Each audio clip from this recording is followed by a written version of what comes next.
close till I get up. Time is barely on our side. I don't wanna waste what's left. The storms we chase are leading us, and love is all we'll ever trust. Yeah, no, I don't wanna waste what's left. And on we'll go, through the wastelands, through the highways, till my shadow turns to sun rays. And on we'll go, through the wastelands, through the highways, and on we'll go.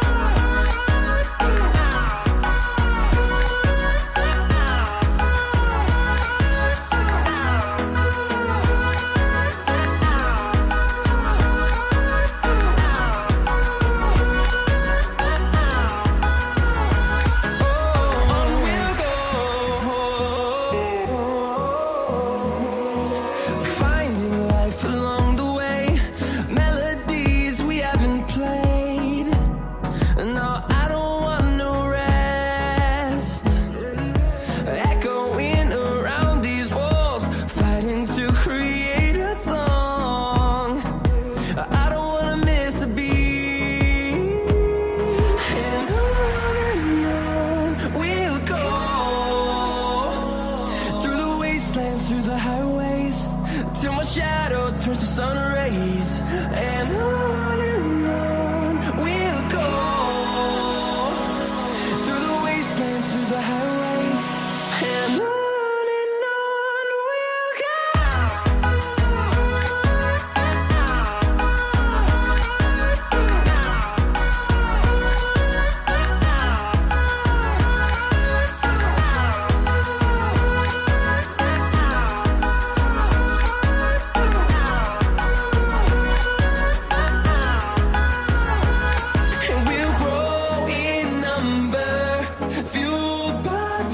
See the horizon, turn us to thousands, and we'll grow in number, fueled by them to see the horizon, turn us to thousands, and on we'll go,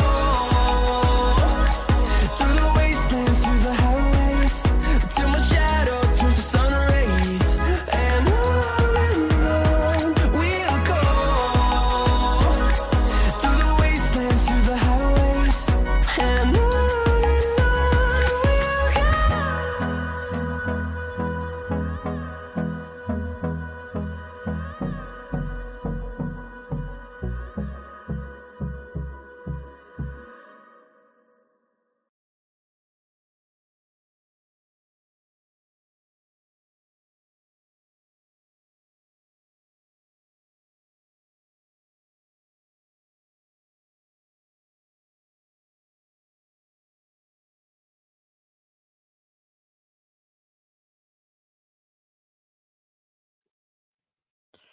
Hello, hello, hello, everybody. Welcome, welcome, welcome, welcome. Today we're going to talk about the update on the Maddie Soto. There was a second affidavit released, and we will be watching that. And also, the behavior panel also did some analysis on the mama and the boyfriend, and I'm going to show you a little bit of that as well.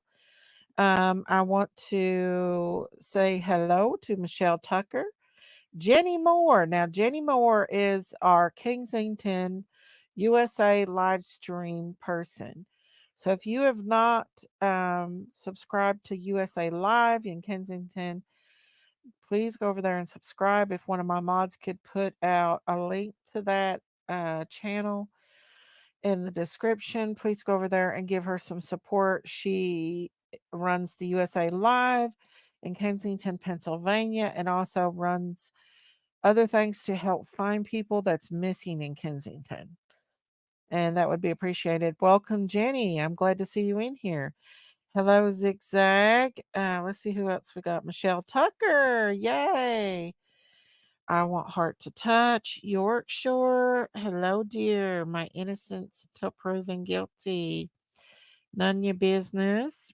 Rebecca, Carice, Dee Dee, my beautiful Dee Dee, Rhonda Lynn, Fonda Cheeseman, Tilly, Dale Tilly, beautiful diamonds. Hola, hola. Zigzag, Denise, Crystal Bambridge, Debbie Nelson, um, Innocence, Mary Torres, Diamonds Creations, listening and driving, chiming in when it's okay, honey. Tuesday Low, hello, hello. Okay, Debbie. Hey, I want heart to touch. Angela Van Hoover, Stitches and Beaches. Well, they found two timers, one on each other. They got going in and do an ultrasound and stuff on the 27th of the month. Okay. Hello, Rhonda Lynn. Okay, here is USA live stream, Kensington, Pennsylvania. This is usually what we stream when we do cover Kensington. So go on over there and show them some support. Become a member or subscribe to that channel. It'd be much obliged. She has been letting us do it. So, hey, walk the line. Welcome, everybody. Hey, Saltwater. How are you? Listening and cooking. So today we are going to talk about Maddie Soto's case. There has been some new updates on her case. Um, let me see here. I need to pull this up. There I'm trying to find the new documents first. Okay, so this is credits to Court TV. This is let me get the thing.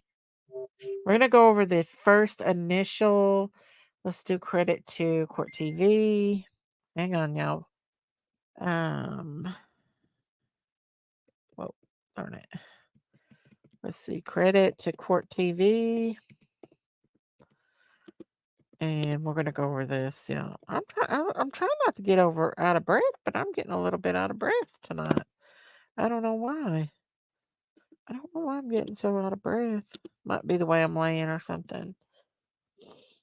So, oh yeah, I seen that where Kayla Montgomery made bail. Wasn't that something? It's like they're babying her or something.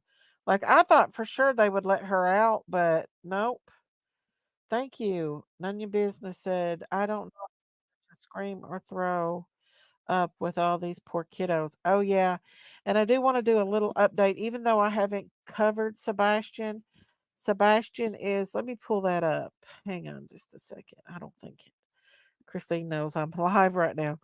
I do want to give you all a little bit of an update about Sebastian. I've not covered Sebastian, but Ca- Sebastian is a missing child. Amber Alert actually got about a week ago.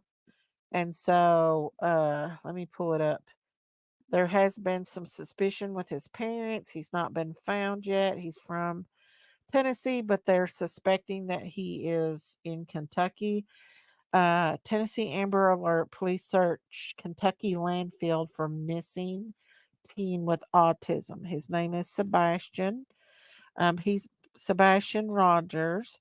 He's a teenager with autism. He's been missing since February 6th out of Henderson, Tennessee.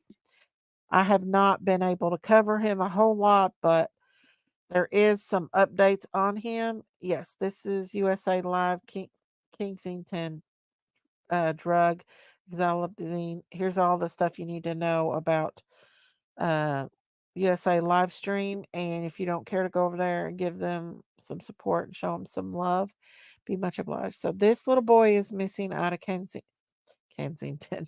Y'all, I'm losing my mind. Out of Tennessee, but they are suspecting him to be in Kentucky. So I'm going to pull up another thing on him, and we're going to touch base with him, and then we'll go on to Maddie Soto. I just wanted to bring a little bit of light to his case before we start on Maddie's, okay? Yeah, I'm gonna pull up this TikTok. Um, I want to play it, but I want to cover it because I don't know if I'm supposed to be using TikTok. So we'll use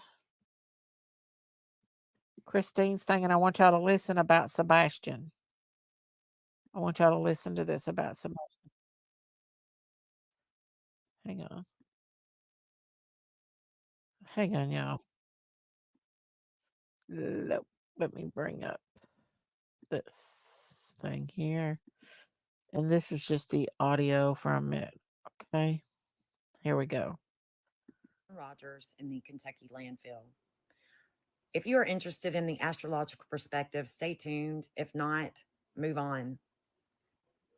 Yesterday's video, I showed in the end, if you watch to the end of the video, I showed you where my investigation was leading me to. So yesterday I went out to Hendersonville. I drove by Sebastian's home. I looked at the area, and I also looked at the construction area where they are building new Hey, homes, where Frankie. I believe that the dogs may have lost their scent at a dumpster.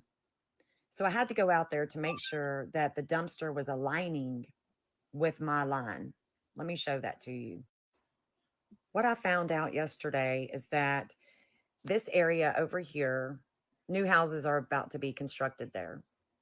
New houses are already constructed here, This is about and Sebastian. some have Hey, not been. Nikita. Hey, Carice. The dumpster Hey, Fairy. was right here.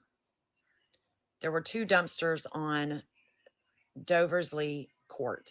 So they think he was dumped. And it is here on Doversley Court where I was thinking that that should be where Sebastian was put. Right here.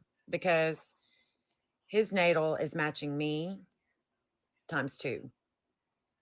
Thank you, Sleuthie. His natal matches Kentucky, matches Virginia. But so does his mom match Kentucky, and so does his Hey, dad. Let Nene. me show you. When I first received Sebastian's natal time, the first thing that I saw was that he does connect to Kentucky. This Oh, wait a minute, y'all. This 2214 is in not. his No, first no. house. I don't know what this is, but never mind. We will update y'all on him as I find something else. I didn't realize that this was something else. But let's bring up Court TV when it comes to Madeline Soto. I want to go over, this is a trigger warning. I want to go over, let me put a trigger warning up.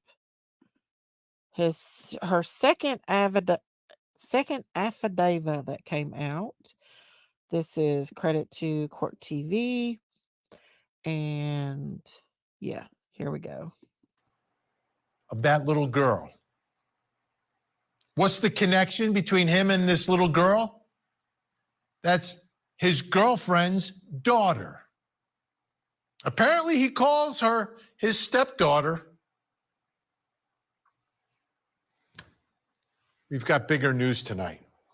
Now, the initial arrest was for what was on his cell phone, Stephen Stearns. That's his name. And the affidavit that was released was heavily redacted and didn't have a ton of information. It had enough that you knew what was on there was really bad. But a second affidavit has been released. It's not as heavily redacted and tells a more deeply disturbing story of what is alleged to have happened to this little girl. And I say alleged, but it's based upon images found on his phone. I do want to say trigger warning, very sensitive subjects, trigger warning, guys. Okay? So all these allegations I'm going to be talking about from this affidavit are based upon what they found on his phone. Here we go. Upon reviewing the contents of Stephen's phone, several images and videos were located which depicted an apparent child And then it references her private regions, her upper private regions, lower private regions, and the private regions behind, and the videos and pictures. There are also pictures and videos depicting the parent's child's private parts and horrific assaults. That's all I'm going to say. This warrant is to charge that the act occurred on August of 2022 when the victim was 11 years old. Remember that picture I showed you of her birthday? She was 13. This goes back to when she was 11. Based on the totality of the circumstances, your affiant, that's the detective, has probable cause to believe Stefan committed a sexual battery on the victim when the victim was under 12 years old. She's been suffering for years. Years. This monster's been in her house. For those of you who don't know everything that's led up to where we are now, I'm going to go through the timeline for you again. Sunday, February 25th. This is when Madeline celebrates her 13th birthday. She becomes a teenager. Most teenagers want to celebrate, and it's like a great moment. Hey, I'm no longer a kid, I'm a teenager. Now knowing what she has been through, I don't even know how she could smile. Her mom wasn't there at the party because of work. And later that night, her mother claims that she spoke to Madeline for the last time after the party. Hey, Next Pam. day, Madeline seen for the last time after she's dropped off near her school, allegedly, right? Stearns, the boyfriend, claimed to have dropped her off a little less than half a mile away at 8:40 because she was going to be embarrassed if she was dropped off at her school. Police suspect she was already dead at this time. February 28th, the search for Madeline begins. Wednesday night, February 28th, Stefan Stearns arrested on unrelated charges, not related to the disappearance or the homicide, but named a prime suspect in her murder. The charges at that time include sexual battery and possession of material sexual performance by a child. I do want to say he is innocent until proven guilty, you all. But yes, and that second affidavit was not good. I do have to stop this. This is credit to Court TV, you guys. Here we go. This is sick stuff that he was recording on his phone, allegedly, right? March 1st, Madeline's body is found off of Hickory Tree Road, 17 miles away from Kissimmee in St. Cloud, 17 miles from her home. Now, let's get back to the affidavit, because this is significant as well. Remember, these images that they find on his phone after he had accidentally done a factory reset on them, by the way. That's what he told investigators. Oh, yeah, you can take a look at my phone, but I accidentally did a factory reset. They still got the information. Previously, detectives of the Orange County Sheriff's Office were executing a search warrant at Stefan's home address. This address is also where the victim, her mother, and Stefan live. Now, I was wrong yesterday about the being a one-room condo. This will confirm that it is actually a 4-bedroom condominium. And so I just want to make that sure.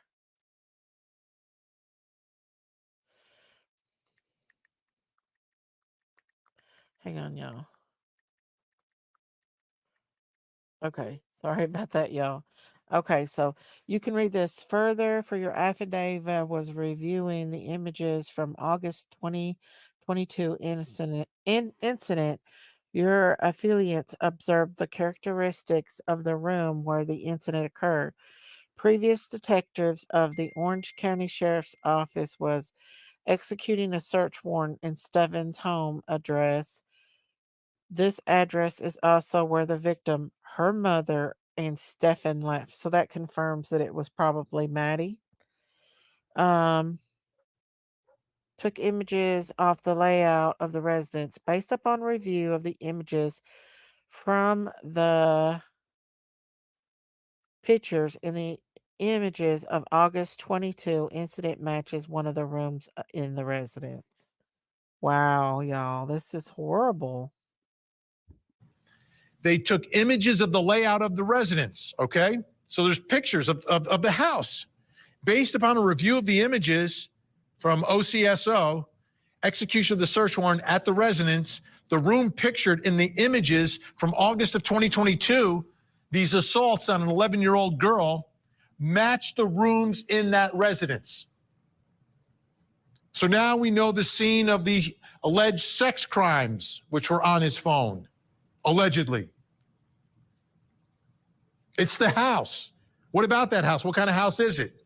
It's a condo. It's an end unit, 2 floors, 4 bedrooms, 3 bathrooms, about 1,400 square feet. It's a nice little complex, but it's not. Wow, that is huge. That's huge. So it was a lot bigger than what we expected. Hey, Becky Angel. A lot bigger than what we expected. Okay, so I just want to see here. A huge house, right? Two levels, 1,400 square feet. Now, what is this relationship, Stephen Stearns and this girl, this victim, the mother?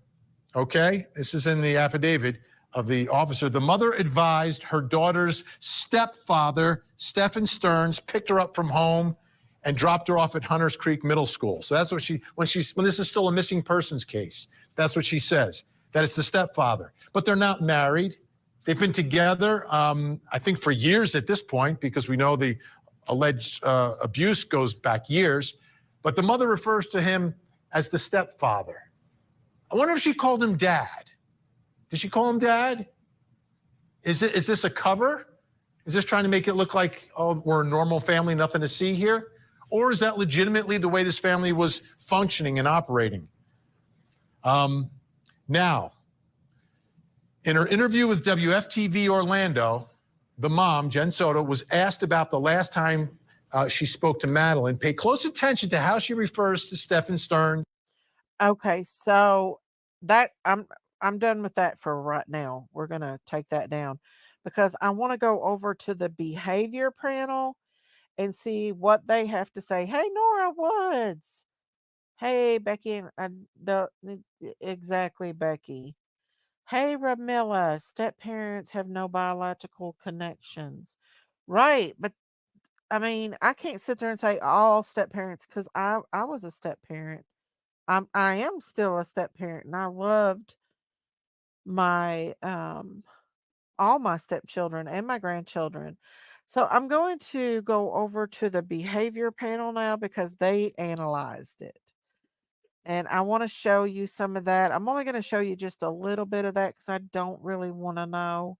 I don't want to like take their content or anything like that, but I do want to share a little bit of what they had to say about how the mother acted.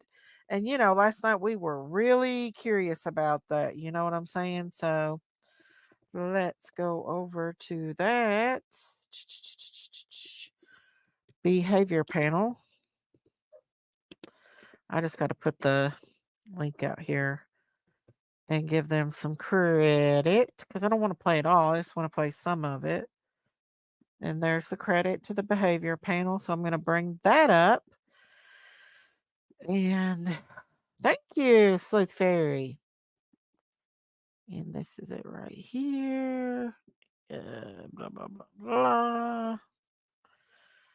And I think it's,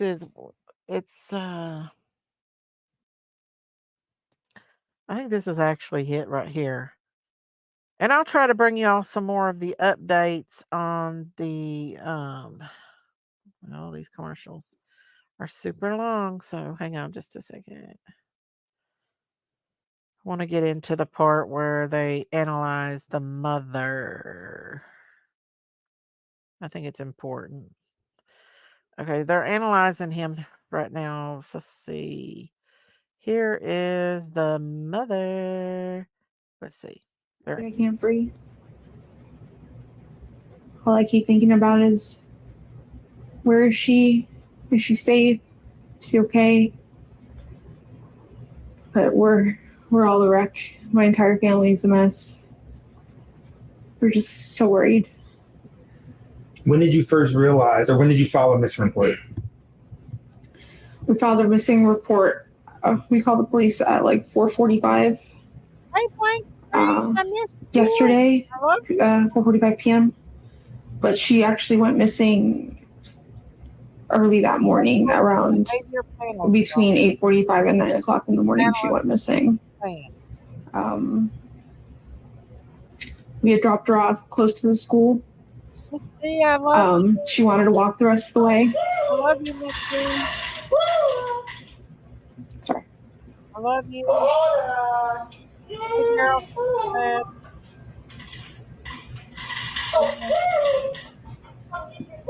Okay, so I want to get past this so we can see what they have to say about. We've all seen what she said. Let's see what they have to say about her reaction. Track her right now because the detectives now have her phone. But this isn't normal behavior now. I had a buddy, Gary Pachoza. Greg, you've met Gary, and he had a bird. Had a one of those gray, what are they called? The gray African grays, yeah. African gray. Yeah. And this thing would call his dog. It would whistle for him. And then when it would imitate him being on the phone. When he was talking on the phone, and this bird sounded like him on the dang phone, man. It was unbelievable. It was almost scary because it was like a tape recorder almost. Because he would I believe that bird was weird. That whole bird thing was weird. be mumbling, but it was what the bird could hear. And the next dream was he was on the phone in the other room. So you could hear him talking and he go, and laugh like him, the whole thing, man. It was bizarre. Greg, what do you got? Yeah, that bird was actually a kind of a godsend because it forced her to re-ramp her story. And you can see her ramp as opposed to, I ask you a question about what happened. What do you expect the person to do? Do you expect them to go right into the story? She doesn't. She does a deep breath. She eye blocks. And she didn't go into what happened. This is body language of preparation. Preparation to ensure I deliver the story. There's also sorrow and concern when she's talking about not sure what she's allowed to talk about. And she does a left eye accessing, again, that thing we saw where her eyes are going up in her head and to the left. Okay, let's keep an eye and see, is that where she goes to create or where she goes for memory? Because we get a really damn good example of where she goes for memory a little bit later. And I'm going to tell you, it's going to be different. So it's really interesting to watch.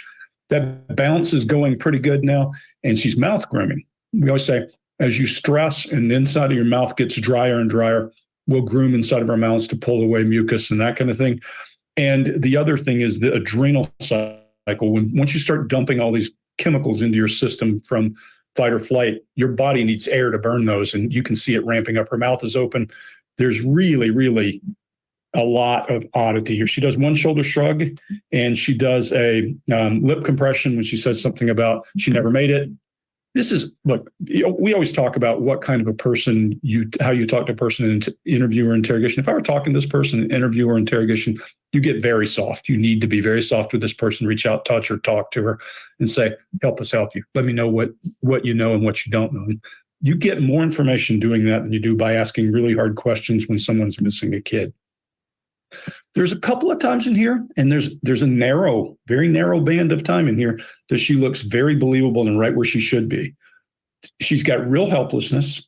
We're just waiting, and her eyes go down the right. She's got some lip compression, her brow tips go up in sorrow. That's all the right body language. She also only uses present tense. Her agitation is dropped. Those are really much better signs for her than the first video. So I'll leave this video hopeful that I'm going to see a mother who has questions, but not involved as we move through this. Right now, this tail end of this video is a lot better than what we saw in video one in the beginning of this one. Chase, what do you got? Yeah, I agree with you. And we're seeing that shaking, maybe let's call it a baseline, until the questions are asked again, then she's kind of locked down. And when harder questions are asked, she locks down that shaking behavior. Now we're seeing more of an upward tone. And we haven't seen that with any factual questions, like when she called the police or what her name was. Then Greg was talking about mouth grooming. We're also seeing a lip retraction. When the lips go past the barrier of the teeth, this is typically a need for reassurance. And this is happening at the moment that she's saying she never made it. Didn't we talk about that yesterday, y'all? Didn't we talk about that when she was pulling in her lips, kind of like she wanted to say something? And the last part when that she does it, when she says that, I hope you're okay, Maddie. Hey, Miss V, I love you. I hope you've been doing okay. I've missed you. If y'all have not hit that subscribe button, hit that subscribe button and that like button. And please consider becoming a member of the true crime community over here.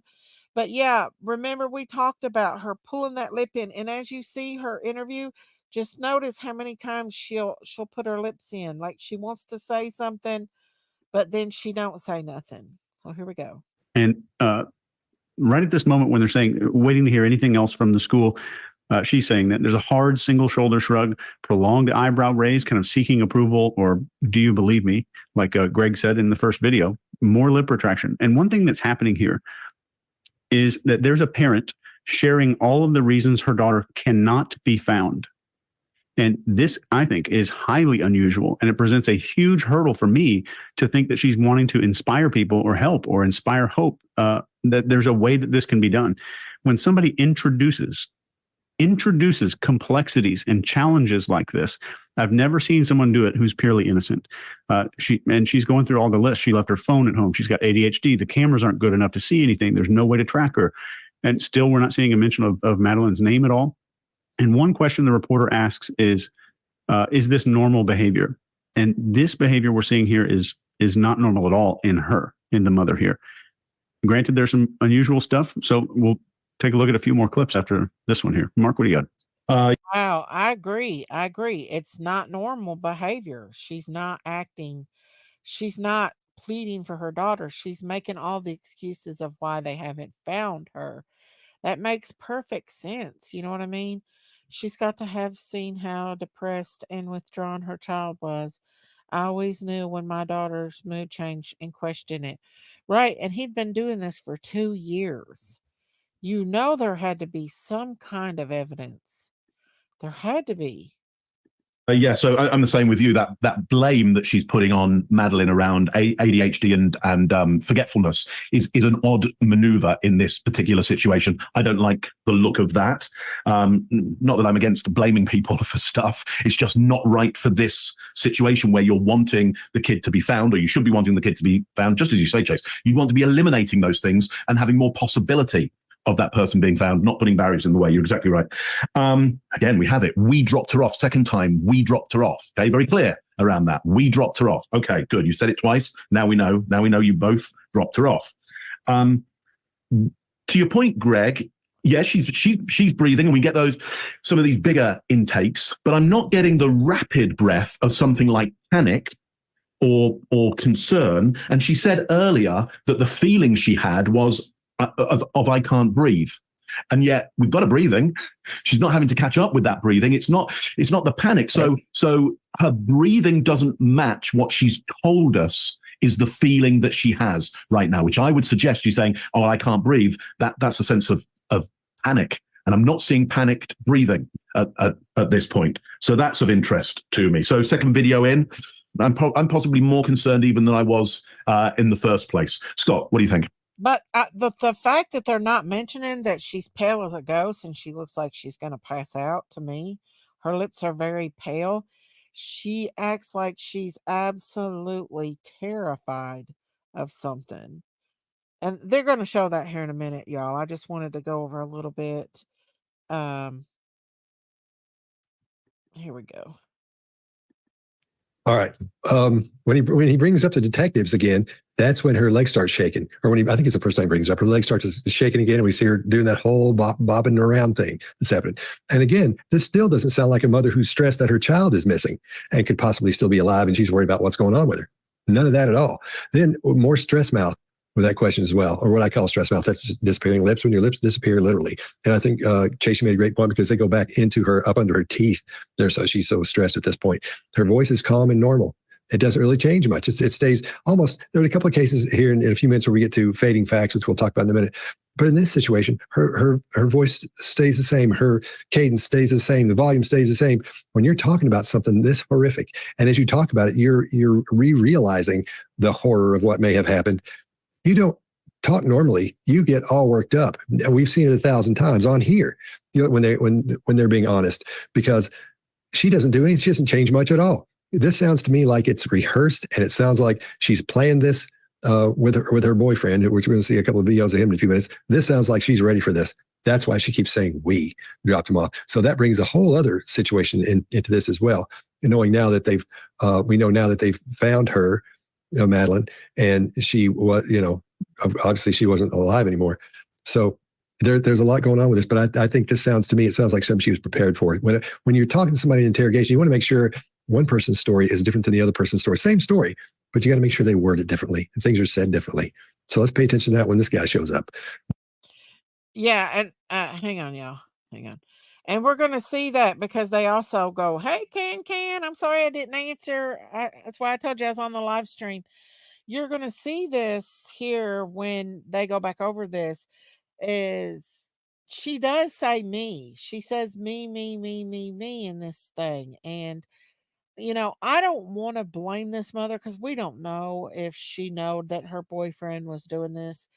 But it doesn't look good. Her interview was very odd for sure.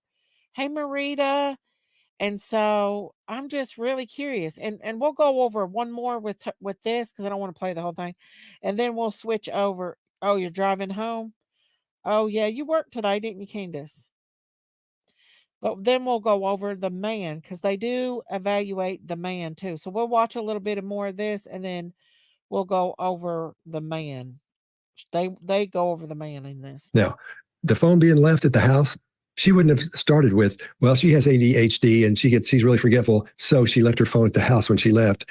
No, you said she left her phone at the house. We can't track her. She has ADHD. That's the second part that you think about because everything is up front. All the details, all the major things are up front in your brain when you're thinking about what's going on with the situation. You don't go to the details of why first and then say she's left her phone. That's a red flag for me as well. And that single shoulder shrug pointing toward her chin, when she's talking about ADHD, that makes me think she's bringing that up. I don't believe the kid had that either because of the way the mother's acting. I think they're adding that, and that's why she left her phone. That's why her phone wasn't pinging around where they found her or when she was with somebody else. We know who did it. So then I'll leave it there. It's so much more, and I'm just be covering what you guys cover. This is what bothers. Right now at US Cellular, you can get a new phone without having to trade in your old one. Y'all. I gotta cut these things right here. We gotta give them their credit here. Credit to the behavior panel analysis of The Mother and the Monster, the Academy Award. We'll watch The Mother a little bit more and what they have to say about her, and then we'll watch the Monster. We dropped her off at school, close to school. She wanted to walk the rest of the way. I'm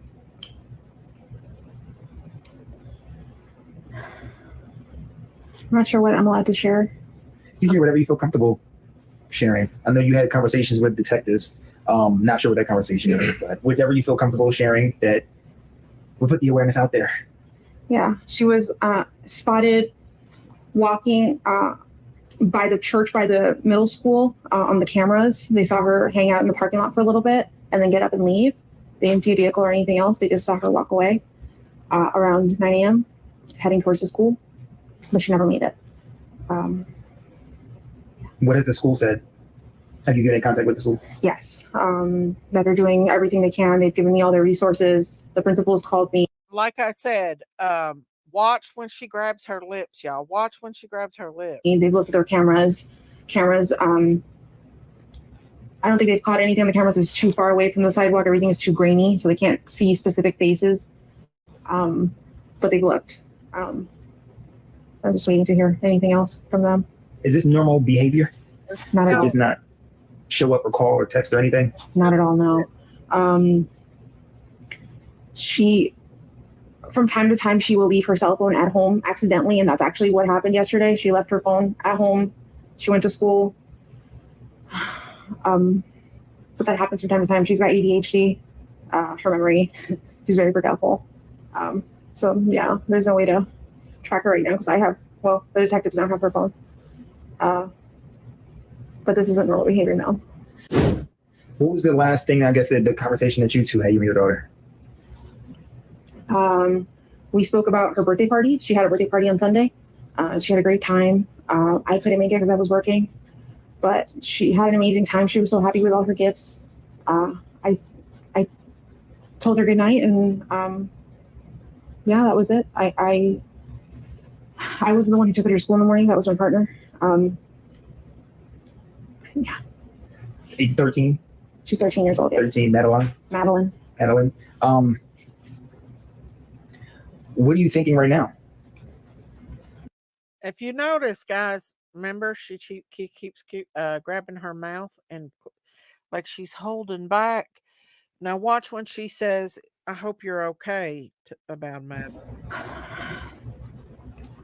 In my heart, I feel like somebody took her. This isn't like her to just pick up and run away, or just not go to school. I don't know what you think. All right, Chase, what do you got? We're still seeing some bizarre behavior here. And keep in mind, as we're saying this, none of us are saying that she was involved directly. And that if someone does have guilty knowledge, they could be covering up that guilty knowledge out of self-preservation because they've been threatened, because something else has been threatened to be taken away. So we don't know that yet. And maybe y'all will comment on what we see. Maybe there's some threats going on, or it's just self-preservation. So we'll see. But the shaking still continuing. We see it during the things we see the shaking during the parts that are provable and most likely solid facts. We see the shaking go away anytime somebody's asking details about Madeline going missing. I'm always uneasy personally when I see more fear than grief or sadness. And is that the real Nancy Grace? There's a Nancy Grace in here, you guys. Can y'all check and make sure that's not the real Nancy Grace? That'd be awesome if it was the real Nancy Grace. Here we go, guys. Even more uneasy when I see that fear surrounding the story of the disappearance of the child. And to add to this, when I see that a reporter has to remind somebody to mention the child's name and remind them also that they're supposed to talk about what they think happened and that they want the child to come back home. The reporter's having to kind of prod and prompt this. It's a lot more concerning. I developed a guide, if y'all remember this, for the media on how to ask questions and what questions to ask during these interviews like this. This guide has literally everything that you would need word for word and has prompts to get somebody like this to talk a lot more. Innocent people can be less talkative too, and it's helpful to get them to start talking as well. So I'll link that down there. If you guys are all right with that, I'll throw it in the video description. Scott, what do you got? All right. After I'm a Nancy Grace fan too. Thank you for coming in. I love Nancy Grace. But yeah, I wanted to they're not buying this mom's story. They're not buying her. She's acting too weird. So yeah, I want to hear one more what they have to say about her, and then we'll go on to the stepdad. The reporter says, "What was the last conversation you two had?" Again, this is fear. It's not the classic expression of fear, but I always say fear looks like a calm surprise because your eyes are open, your mouth is open, and your nostrils flare a little bit because you're waiting to see what's going to happen. You know, you've been shocked, and then what's happened? It's almost like a lengthened amount of shock, and it just lasts for a little while. So, and I asked Melinda Ozell about this as well. She's a big micro expression specialist, and she said, yes, that's what she's seeing as well. We talked about some other things, details of it, but we both agreed that was fear. So yeah, Chase, that's spot on. So when she answers again, that leg goes jiggling. She starts bouncing around like she's on those old covered wagons in a Western movie or something. It's a lot there. So she's getting a lot of stress from that question. And then this is where the fading facts come in at the end of that second answer when she starts talking as she's speaking. When we talk about fading facts, we're talking about someone who is giving you information that's supposed to be a correct answer or the answer. And it's to get quieter toward the end, it's because their brain's saying, we shouldn't be doing this. In other words, we shouldn't be doing this, man. This is not true. And so they'll get quieter as they go and down toward the end. So listen for that. We'll hear that a few more times in here because that's classic. That's not one cue shows you that someone's lying or telling the truth. But this is when you start grouping these things together, you can start making decisions about what you're seeing. If you have a whole lot of things that may suggest deception, then you can feel pretty good about saying that's probably deception, because there's no way to know for sure by one cue that someone is being honest or telling you the truth. That mouth chewing adapter shows up where she's chewing on her mouth and she's doing mouth grooming again, then stress mouth and the leg goes up. This is just everything she's dealing with here is causing stress. Every question causes stress. Everything she's asked to talk about causes stress. Every time they go even just this deep into it, that leg starts jiggling, she starts jumping around. So anyway, So I think something's up here. I think there's a lot more going on than I think anybody is aware of at this point outside of this investigation so far anyway. Okay, so we're going to skip down to this is the mom. If you want to go over and listen to more on the mom, they absolutely don't think that she's being truthful. So we're going to skip over to the boyfriend. Now, here is the Breathing Claritin Clear is like. Hang on, y'all. It's not the real Nancy Grace, everyone, but welcome Nancy regardless. Yeah. So who's got the GoFundMe out on her? Somebody said they're going to cremate her. Is that true? That's very sad if it is. Let's let them get their commercials in, give them their credit, y'all, and then we'll. I want to see. They're off. Everything looked fine when I drove away. So last time we saw her. PG. What were the conversations that y'all had in the car when you dropped her off? Not much. She was asleep for most of the way. Told her have a good day at school when she got out. I love her. She said thanks, love you too. That was it. And so where do you think she could possibly be? Yeah, right. I mean, this isn't, as I was told, this isn't normal behavior. It's not normal behavior. She's not the type that would just run off. We don't know where she could be. We're scared. We just want her home. Are you, in a sense, blaming yourself? It's hard not to. Why? I dropped her off early. No, I could have waited longer. Wait. She looked okay. She was walking towards the school when I saw her. It was like any other day, so I went on with my day. It's hard not to blame myself. Chase, what do you got? So you'll notice his tone here. Maybe Scott will include a special rendition of this that he was doing off camera here a second ago in our final clip. It's one of finality, though. It's finality. Even his language, if you listen closely, it's all about things being over and done with. He makes an appeal for her to come home, but it carries the same. Listen to this when it comes back on. His appeal for her to come home has the exact same emotional weight as you see and hear when he's spelling his name for the camera. When I see this, there's always something wrong every time, always. So the question was ambiguous and open from the reporter. And Stefan, I think is his name, could have said anything that he wanted to. When someone's in the situation and they have the floor and they default to the story of what happened from the beginning, which is potentially a story they made up for the police, this is one of the top 3 red flags you could ever see. The number one concern is the story which explains his innocence and not her disappearance or her return or her being found. Mark, what do you got? Yeah. So emotions are expensive. They take up a lot of oxygen to get them going. There's a lot of respiration involved in emotions. In order to get that kind of action in his eyes and that kind of tonality, not quite being able to get his words out, it would take a lot of oxygen and carbon dioxide, a lot of respiration to get that going. His breathing rate is not up at the right level. Just immediately, the breathing does not fit a heightened emotion of any sort whatsoever. So it can't be a real emotion because they're expensive and he's not taking in enough oxygen and expelling enough carbon dioxide to support any kind of heightened emotion. So straight off the bat, I go, well, that's made up. He's making that up. He's acting that right now and not well enough. Not well enough for me not to be able to see it.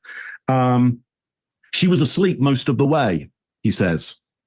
I mean, I think that's odd behavior for a child. I've kids that are ill. Yeah, we'll fall into often, kids ill, just got in the car and they're asleep. Like they're not, they don't want to go to school.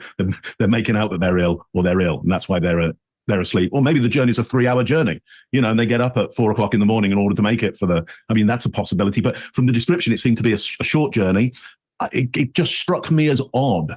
The kid was asleep most of the way. I don't understand that. I'm not feeling his feeling because the breathing isn't enough. So he's got no empathy from me. And in this situation, if it were real, I should be empathetic. Even me, I would feel it, and I'm not feeling it at all. So again, another reason why, on an emotional level, rather than just the intellectual level, that the breathing isn't right. On the emotional level, my empathy and my theory of mind isn't firing off. So there's stuff missing, definitely missing from there. And then he says it's hard not to blame myself. So he's focused on himself, whereas he should be focused on her. It should be nothing about him and blame for him. He should be focused on the search right now. It's all wrong. It's all Pete Tong. Greg, what do you got on this one? Yeah, I thought he was going to break into a Bee Gees song with that tone of voice, that little falsetto cry that he does. I'm just like, look, everybody knows that when you cry, you're indifferent to what people think of you. Real crying, you're snot-nosed, snotty-eyed. You don't care. I mean, if you ever see me cry, I won't care what you think. It's just the way life is. He's not. He's a bad actor I always call it going down the well to get emotion. What real people do when they're feeling emotion is they choke it back. They contain it. They don't embrace it and try to go into it and lean into it. And he's leaning into it, Mark. I mean, if you were coaching this guy, you'd say, the hell are you doing? That's not acting. So if you watch this guy, he's going down the well, he's finding something, and he's probably finding something to go down the well over, looking down into his right, recalling something that makes him feel emotion so he can pull up something. Even then, he can't. It's really bad. His respiration, everything about it is bad. Chase, I'll give you another bad marker that I feel like there might be some collusion. When the bird interrupted her story, she started her story over because it's important I get the facts out. People don't do that when their kid's missing. They go, just get my kid home. I'll tell you all that later, how we got. Wow, that is true, y'all. I never thought about that. She did start that story back over again. Wow, they're picking up some good points on the way. I'm so glad that they done this. And I knew they were going to do this because of, so I'm super glad that they went over this because we're finding out more and more, which we know he's deceitful, but mom is real deceitful. Here's a different story, but they start, and it's like we were just saying, when we capture prisoners, there's things we call 5S, and one of those is separate. And the reason we want to do that is because I don't want Chase and Mark talking, because then I can't tell whose story is whose. And we separate those guys. It's separate, speed, silence, safety. Yeah, I know you're doing the same thing, right? And segregate. Yeah. So segregate is about moving them apart so that you get the chance to be able to talk to the person and get their story. And these people are both stories that start over right at the beginning when they get interrupted. That ain't a good sign, number one. He's got deep breath and emotionally eye accessing, probably trying to get that. But then he does this thing. Go watch me when we're talking to Tarek. That's not lip compression. That is disdain and disapproval and condemning all day. He does that almost every time he says something about this little girl. And you can't see it as much because of facial hair, but pay attention. He does that lip compression and he does a head nod or head shake. I don't think that is the confirming thing. And Scott, you're going to talk about in a minute. We'll say this is a counter shake. He's saying this when he's saying yes. Something is wrong. All this together creates. Did I not say that, y'all? That when we went over that yesterday? Oh, thank you, Marco. Didn't I say that he was shaking his head no when they were talking to him? That I thought that was weird. Y'all know I've been watching this stuff right here. I called it yesterday, but yes, he was shaking his head no the whole time, and you'll see that here in a minute. When he's talking about her, he shakes his head no. It's a cluster. We saw her. He's back to the pronoun again, sharing those pronouns. And then when he's asked not much, she was asleep, his head shaking and lack of eye contact are bad sign. When he raises his eyes to make contact is something key to his story. Is the only time he's going to do it. When you ask him a point, he'll do the other. And then when finally they ask him a question and he starts to do this, he entirely loses the whole head shaking or nodding. That was it. He goes, no, shakes his head like this. What the hell does that mean exactly? You want to know. And then a single shoulder shrug as he says, not normal. Every word that he wants you to hear is punctuated with eye lock or romancer, as Scott and I would call it in the True Crime Workshop, but it's locking eyes. We just want her home. There's, again, a head nod, lip compression, and disdain. Yeah, the head nod is no. The head nod is always no. Isn't that weird? That's super weird. Like that he knows, that's why he's saying no. It's like a subconscious thing that they think about, but we don't notice it, but they obviously do notice it. So yeah. Miss Daisy, we make a great behavior analyst. Well, it's just because I've been watching these guys right here and stuff. Yep, he's lying, narcissist, psychopath. Yeah, and it was all about him. It wasn't about Maddie, just like the mother. She's just not really worrying more about Maddie, more trying to prove a story. Hey, a bit crazy. I noticed he always said no when he was saying what happened. Yeah, he'd shake his head no. We noticed that last night. These guys are good. This guy right out the gate, you look at him and you go, boom, there's that. This guy has got nothing positive in it. He looks like he's storytelling. He's using that, again, team pronouns. So let's pay attention to him. Scott, what do you got? Every woman watching this within the first 7 seconds went, he did it. Something's not right here. You got that feeling that tells you something wasn't right, because even in that short little window of time, you picked up a lot of things. When that voice he's doing, that when he's talking really like something's wrong, that's coming from the diaphragm. It's not coming from constricted larynx. That's not what's happening there. It's not that constriction that makes your voice go up. I know this because having sang background vocals for years and years, and literally we would do 50 of the Were you in the Bee low Gees? part. Yeah, I was in the Bee Gees. 50 of the low part, 50 of the mids, 50 of the highs, and then 50 of the, and these make these huge gang background vocals. That's how you do it. And that's what I would do every time. That's what everybody I know would do every time. And I know what that sounds like. And that's what he's doing. So that's fake. That is the worst I've ever heard somebody try to fake being sad. Is that's so bad. Right out of the gate, this whole thing is just full of odd behavior. So let's, like you were saying, let's pay attention to how many times we shows up in here. He says we dropped her off. Although the last time. Same thing. Mama said we. He's saying we. Was it really we? We don't know. Hey, Juicy Jules. I found this very interesting. Here we go, guys. Sorry about that. We saw her. So that tells me I think that mom might have been with him during all this. And Mark, the point about the sleeping that you were talking about, what they found out was that he had her in the car after she wasn't alive anymore, and had it looking like had her sitting up in the car driving as he was going, and they had video of that. That's why he said she was asleep most of the time. Amen. See, these guys are smart. We said the same thing yesterday. The same thing. Was the mom with her? Did the mom know? Did she help cover it up? It's starting to look like it may have been, Remember, the mom shakes her legs. It's coping strategy and most done to mask deception. These guys are good. We got to see what else they say about him. Watch a video about that. I was like, oh, there's that's more on the kid. So that's what he's talking about. You didn't have that info, so you didn't know. But that's a good call, because why would she be asleep at that point? Then he says nothing. It was like it was an ordinary day. Everything else was normal. He didn't say except for it's not normal, because she would be let off in a church parking lot. I understand how sometimes kids want to have their parents let them off when they're down at the end of the sidewalk as they walk up. That's cool. But being let off in a church parking lot way back there, remember when the mother said they couldn't tell if it was her or not because of the grainy video at the church? But then she said that was her. They could see her in the parking lot there, and she wandered off. That wasn't her. Obviously, it wasn't her. So these two have been talking about this. They're in collusion. She knows what's up. Wow. She knows what's happened here. She knows exactly what's happened here. That's why we're seeing all the fear and terror on her face. And he's doing this real quiet thing. This guy doesn't even move much. And the expressions we're seeing, that's not sadness, man, at all. He's trying to fake sadness. We don't see anything that shows. Of course, he's got a beard, but you can see through those. Wow. He is calling it, ain't they? They're calling it, y'all. They are calling it. Wow. Sorry, I don't mean to interrupt y'all. Things you can see those movements in there. We're not seeing those things we should be seeing. Like you guys were talking about earlier. You can see the mouth moving there. You can see what's going on with the mouth, even though he has a beard. The things that are going to show you that. These two are working together. These two, and it may not be out yet. So fellas and ladies, if you're watching this and you're working that case, heads up. Something's up here. I hope we're not letting this out of the bag so she starts protecting herself. But I don't think in this case that guy's probably going to tell her anyway. He's probably going to.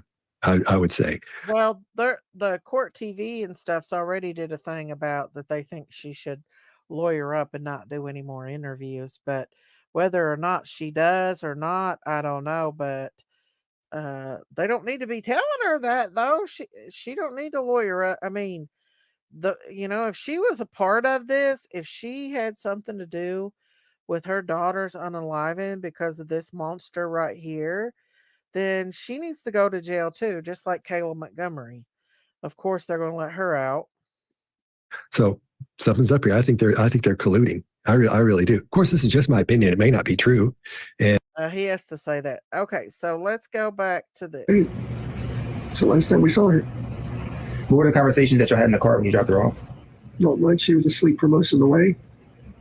Told her have a good day at school when she got out. I love her. She said thanks. Love you too. That was it. And so where do you think she could possibly be? I mean, this isn't, as I was told, this isn't normal behavior. It's not normal behavior. She's not the type that would just run off. We don't know where she can be. We're scared.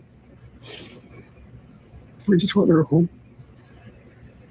Are you, in a sense, blaming yourself? It's hard not to. Why? I dropped her off early. I could have waited longer. She looked okay. She was walking towards the school when I saw her. It was like any other day, so I went on with my day. It's hard not to blame myself. What has the conversation been with Jen since? She's been a lot stronger than me. She's been holding it together really well. And but it just keeps coming in waves. This reality keeps hitting. And we don't know where she is. We don't know if she's safe. We were just scared. We just wanted home. Have you, like, literally put boots on the ground, went out? Yeah, I even went out with the cops where I had dropped her off. And we looked all up and down the road, all along communities, and there was nothing helpful. None of the cameras were pointing the street. Nothing, which in 2024 was surprising. The church across the street had some cameras, and they mentioned seeing her waiting around in the parking lot for a while before moving on, and that was it. But it was grainy. It was grainy footage, and not much else. Does it seem like she walked west, east? They said in the direction of the school. I'm not sure what that is.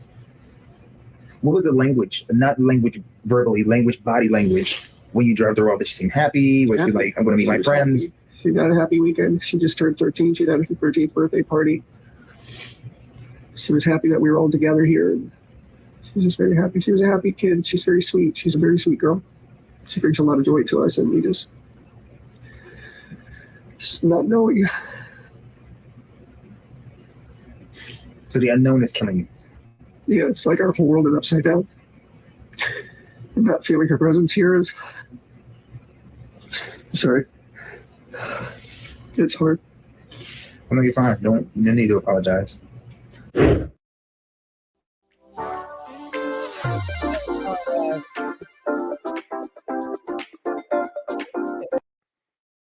Copyright off in commercials. Here, let's see what they have to say. What's this guy doing? Searching for changing the floor? Because what he's doing is he's moving his eyes back and left, but back and right. And he is not making eye contact. And that means that the stuff he was doing in the last one where he was punctuating with his eyes even looks more suspicious now. I don't know where she is. If she is safe, he does a fake eye wipe with that tissue. And I put in my notes, even Murdaugh was smart enough to check his own self and make sure that he had a tear or not. This guy has no clue he doesn't. And there's none of that showing. It looks like he might have rubbed his nose before he came in and that to make him red. I even went with the cops. How magnanimous of you to go with the cops to find your own child. Come on. If this is your child, or your partner's child, that I even went. That to me says something about what's in his head. The only key point he makes, again, he goes back to one of his key points. None of the cameras point to the street. Even more suspicious. We go back and look at the things he said. She was asleep. He's telling his story, and every one of those key points that he probably took out intentionally has that eye lock. If you go back and watch, you'll see it. Listen to cadence change as he starts the narrative of grief. So when I said earlier, people slow down because of grief, he's got it down. He does do the slowing down of grief. But when he gets into the story and he's giving a narrative, it disappears, just goes away. And he starts to lilt and tell his story. The guy asked a question. Everybody's going to say he said in past tense about she was, but the guy asked the question in past tense. He does say she was happy. She had a birthday party, but he said she was a happy kid. And then he shifts gears. And I think he realizes that he said it and he starts to clean up and say, she is. I would be really careful with a guy like this because I can tell this guy might be the kind of guy, we always hear people saying, we tell people how to lie. This guy may be the kind of guy who's been binge watching us for days because he knows he's going to talk to the TV. Because I think he probably thinks he's smarter than he is. And he also says, I did not feel her presence. It's hard not feeling her presence. And the mother says the same thing in an earlier interview. Language matters. And people, while they're partners and they do talk, most people don't have the language to talk about that because we don't deal with that in our lives.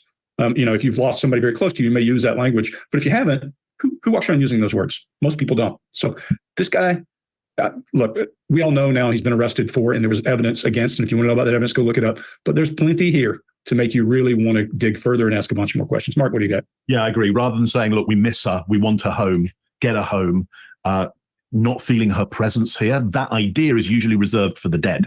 So, it's out of place here. I agree with you, Greg. We have, the question is asked, what was she feeling? What was her demeanor the day before? She was happy. Makes sense. What was it like the day before? She was happy. Then she was a happy kid. Okay, well, that's now a generalization in the past tense, and that which could be fine if it wasn't corrected to go, she's a happy kid. Right. So that does stand out for me there. And this last thing here is he hasn't looked at the footage on the video. There's an idea that there's some video out there where she is seen, but it's grainy in some case. If I was looking for my daughter, I'd be like, and I've seen that video and it's her, or I've seen that video and it wasn't her. I would have looked at that video because I would be going, I'm going to know my daughter better than anybody else. I'll be able to tell if it's her. I'll be able to tell if she's being followed. I'll be able to tell from a gait if she's happy at that point or not. I will have more information than anybody else if I can see that footage. He hasn't even looked at it from his description. Well, that's odd. That's odd. even if he's guilty. If I was guilty, I'd be going, oh, look at that footage, because I want to see whether what the hell's happening. What the hell's happening here? I want to see whether this is enough for me to go, yeah, see, that is her. That she's alive at that point. Yeah, not dead in the back of my car right now. That's her alive. Yeah, I would want an alibi out of that if I was guilty for a start. And if I was not guilty and I'm looking for my kid, I want to see that footage. He's not even looked at it. That is bizarre. Chase, what do you got on this one? Good. Y'all covered a lot here, and I agree. When he says it keeps coming in waves, reality keeps hitting, those are things you say after an event has concluded, after there's some certainty about the end of that event. And he's still injecting difficulty into the search with more finality in his tone. There's no real emotion, no tears, no facial expressions of grief, can't make eye contact during the critical times when it's reasonable to do so. And when the details aren't helpful or relevant, when a child's missing, parents who are innocent don't spend time on those details ever, ever, ever. So when you see a mountain of detail about everything that's just a pile of known facts, and then parents briefly skim over the fact that they want help finding the child or they want the child home, these parents need lots of attention, if you get my drift. So the acting here is pretty bad, but it's hard to fake wanting to find somebody if you don't want them found. And it's harder than acting on TV or movies because you have to pretend that everything is the opposite of the truth, not just a version of the truth. So that's why everything feels off here. So he mentions happy 3 times in this. Did y'all pick up on that? Like happy and happy and happy. That's something I would love to ask about if I was this reporter. And again, I wish the media would just download that PDF I put in the description down below. It's helpful, and it will help us to analyze your videos if you ever have to interview anybody like this again. Wow. Scott, what do you got? Hey, before you go there, if you're watching this, you're welcome to contact us if you're getting ready for an interview like this, and we will help you go and ask the right questions. We mean that. Oh, yeah. Get a hold of us. The behavior panel at gmail.com. And behavior is spelled BEHVHAVIOR. There's no U in there. And it's not behavioral. A lot of people think it's behavioral panel, but it's just the behavior panel at gmail.com. Email us. We'll hook you up. So, hey, that's a good thing that they're offering that to some of these news people, and that, to ask these monsters, especially that mom, because right now I think they've pretty much got that dad, that boyfriend, but that mom is the one that everybody's concerned about. Everyone's wondering if the mom has something to do with it. They're all wondering. So let's see what else they have to say about him. I'm going to wrap it up to the end part of it and see what they have to say about all of it together. I don't want to show all their stuff. I just want to see what they have to say. This. And then if you want to go over there and finish it up, they got more on the mommy and stuff. I just wanted to show you just a few clips of how they felt about both these people. And so it looks like to me that they're a little bit suspicious of the mother as well as he. Hang on, they got all kinds of commercials going on. Hang on, y'all. That's a weird commercial. Dang, they got all kinds of commercials. Is it over? Hang on. Maybe I hit it wrong. Why so many commercials?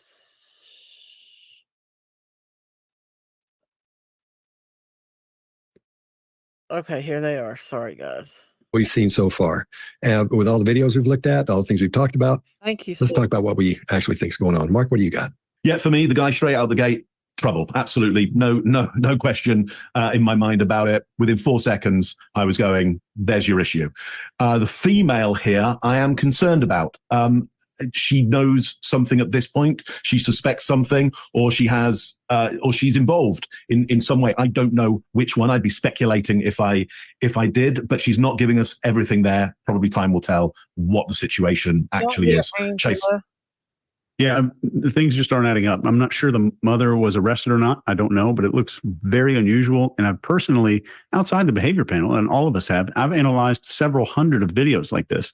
And I hope the media gets a hold of that PDF. It would make your interviews better. It would make our analysis better. So I linked it in the description down there. And none of us are forensics experts. And behavior alone should never put anybody on trial. But behavior should drive focus and attention until the truth is found. And I think maybe some attention needs to be paid Hey, to the Molly, go heavier. other party here. Greg?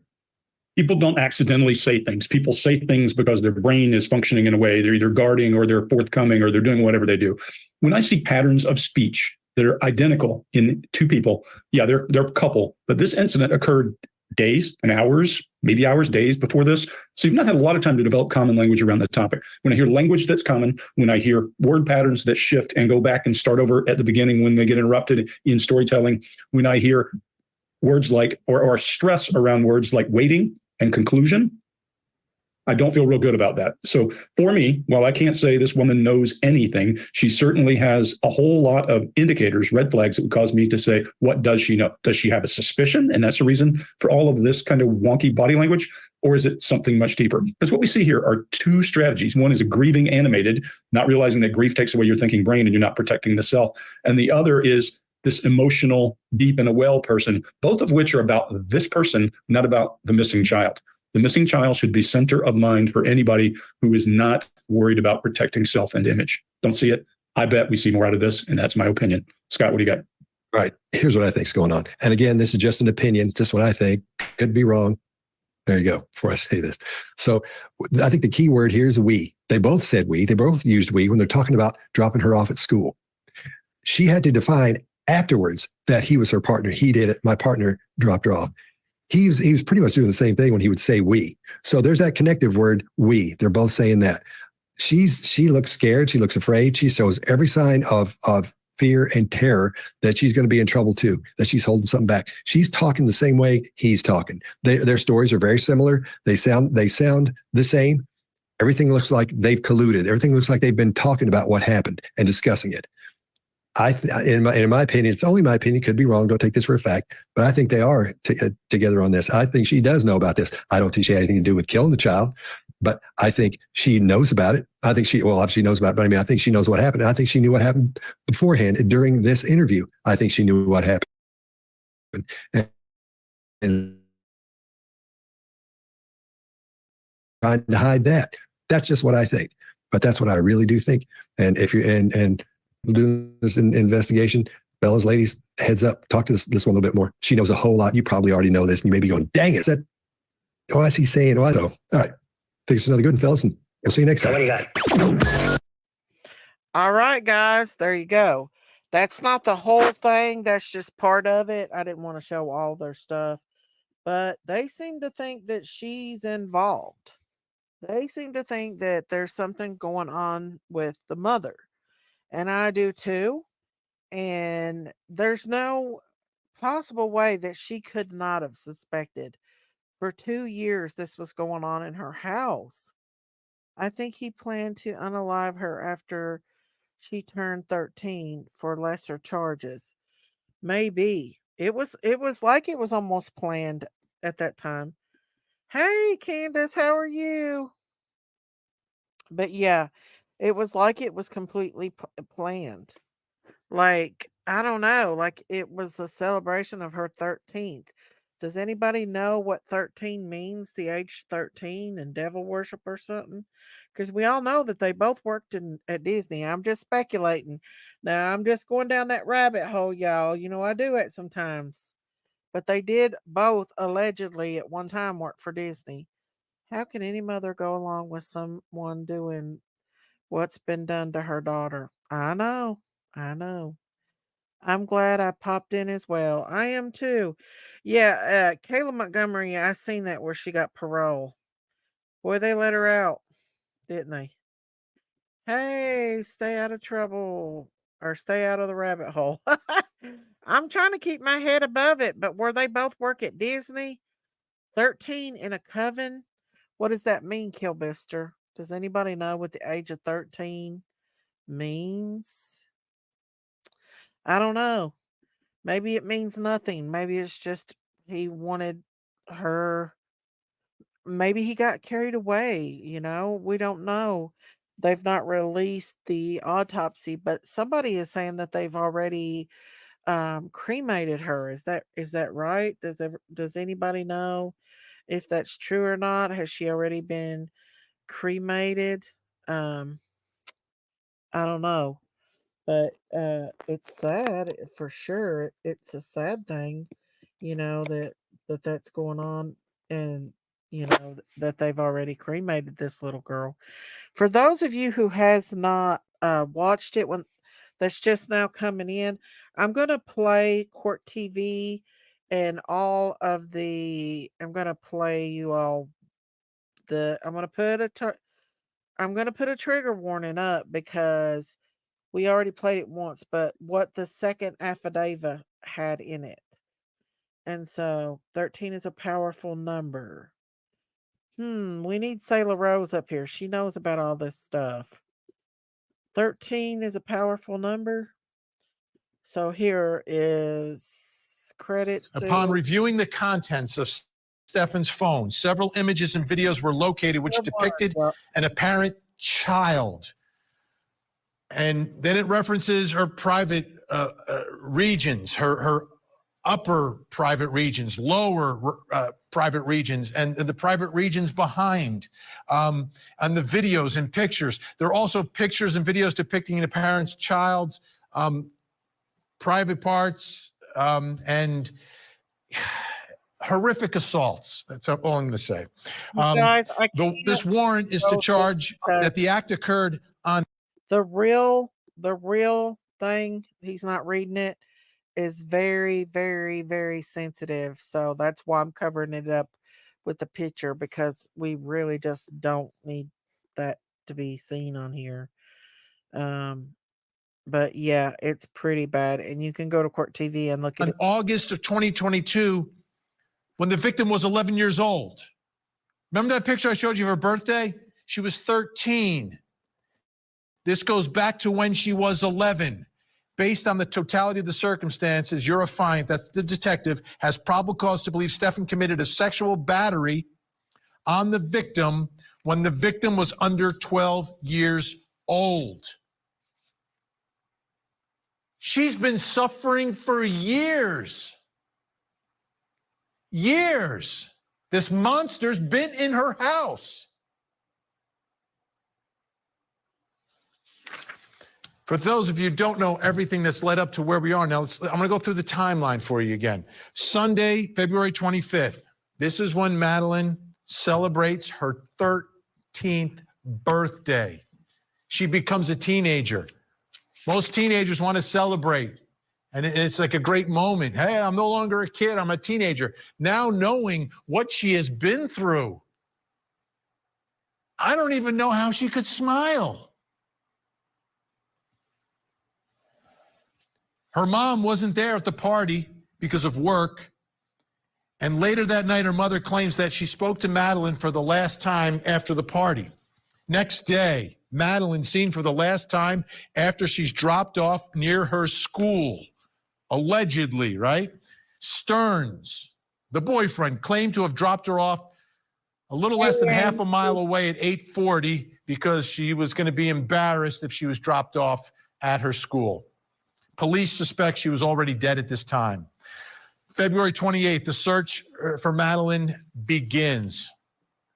Wednesday night, February 28th, Stefan Stearns arrested on unrelated charges, not related to the disappearance or the homicide, but named a prime suspect in her murder.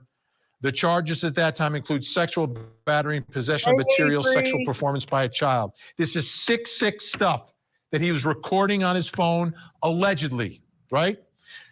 March 1st, Madeline's body is found off of Hickory Tree Road, 17 miles away from Kissimmee in St. Cloud, 17 miles from her home. Now, let's get back to the affidavit, because this is significant as well. Remember, these images that they find on his phone after he had accidentally done a factory reset on them, by the way. That's what he told investigators. Oh, yeah, you can take a look at my phone, but I accidentally did a factory reset. Detectives of the Orange County Sheriff's Office were executing a search warrant at Stefan's home address. This address is also where the victim, her mother, and Stefan live. They took images of the layout of the residence, okay? So there's pictures of the house.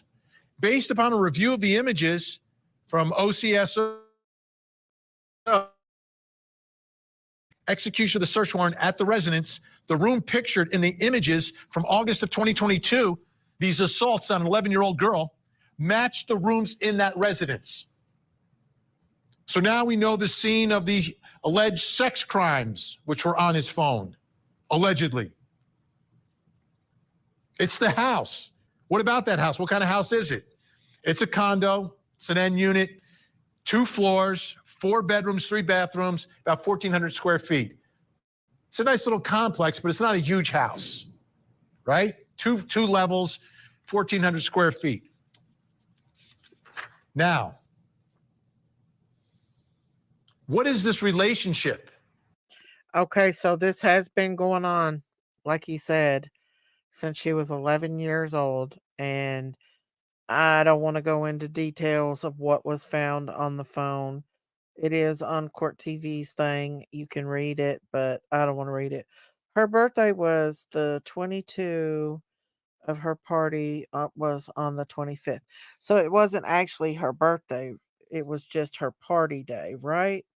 She had already turned 13, which makes me think, I don't know. I don't know. Yeah, he's a creepo. So we'll listen to this a little bit more of what he has to say. And then this is credit to Court TV, you guys. Stephen Stearns and this girl, this victim, the mother, okay? This is in the affidavit of the officer. The mother advised her daughter's stepfather, Stephen Stearns, picked her up from home and dropped her off at Hunters Creek Middle School. So that's what when this is still a missing persons case, that's what she says, that it's the stepfather. But they're not married. They've been together, I think, for years at this point, because we know the alleged abuse goes back years. But the mother refers to him as the stepfather. I wonder if she called him dad. Did she call him dad? Is this a cover? Is this trying to make it look like, oh, we're a normal family, nothing to see here? Or is that legitimately the way this family was functioning and operating? In my opinion, if he was doing such horrible things that was in that affidavit, this girl was definitely acting strange. No way is this girl going to be calling him dad and treating him like dad when those horrific things were happening to her since she was 11 years old. No way. Yanni, would you like to come up here and comment on this since you were a victim yourself of this stuff?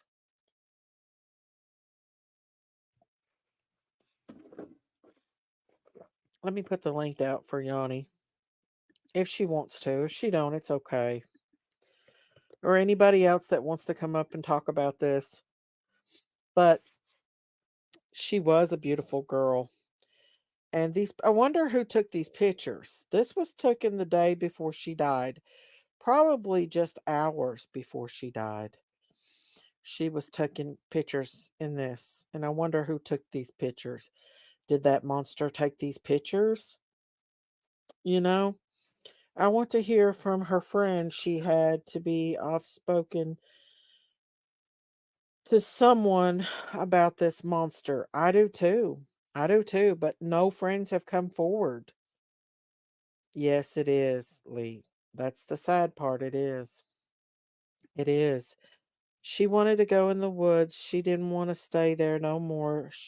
He'd be a dad to her. Yeah, she didn't consider him. I would, but okay, Yanni, it's okay.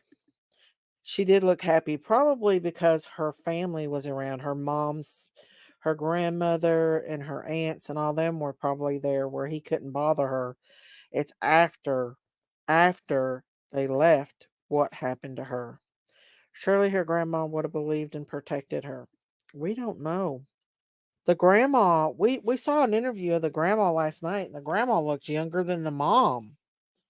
What if they're getting good enough to say that she's being kidnapped and then they lead everyone along to make it look like they killed her, but they really sold her and hid her somewhere?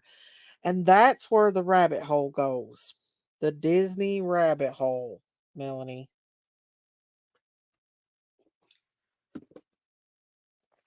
That's also something that concerns me. is where they both were affiliated with Disney. And that's my opinion.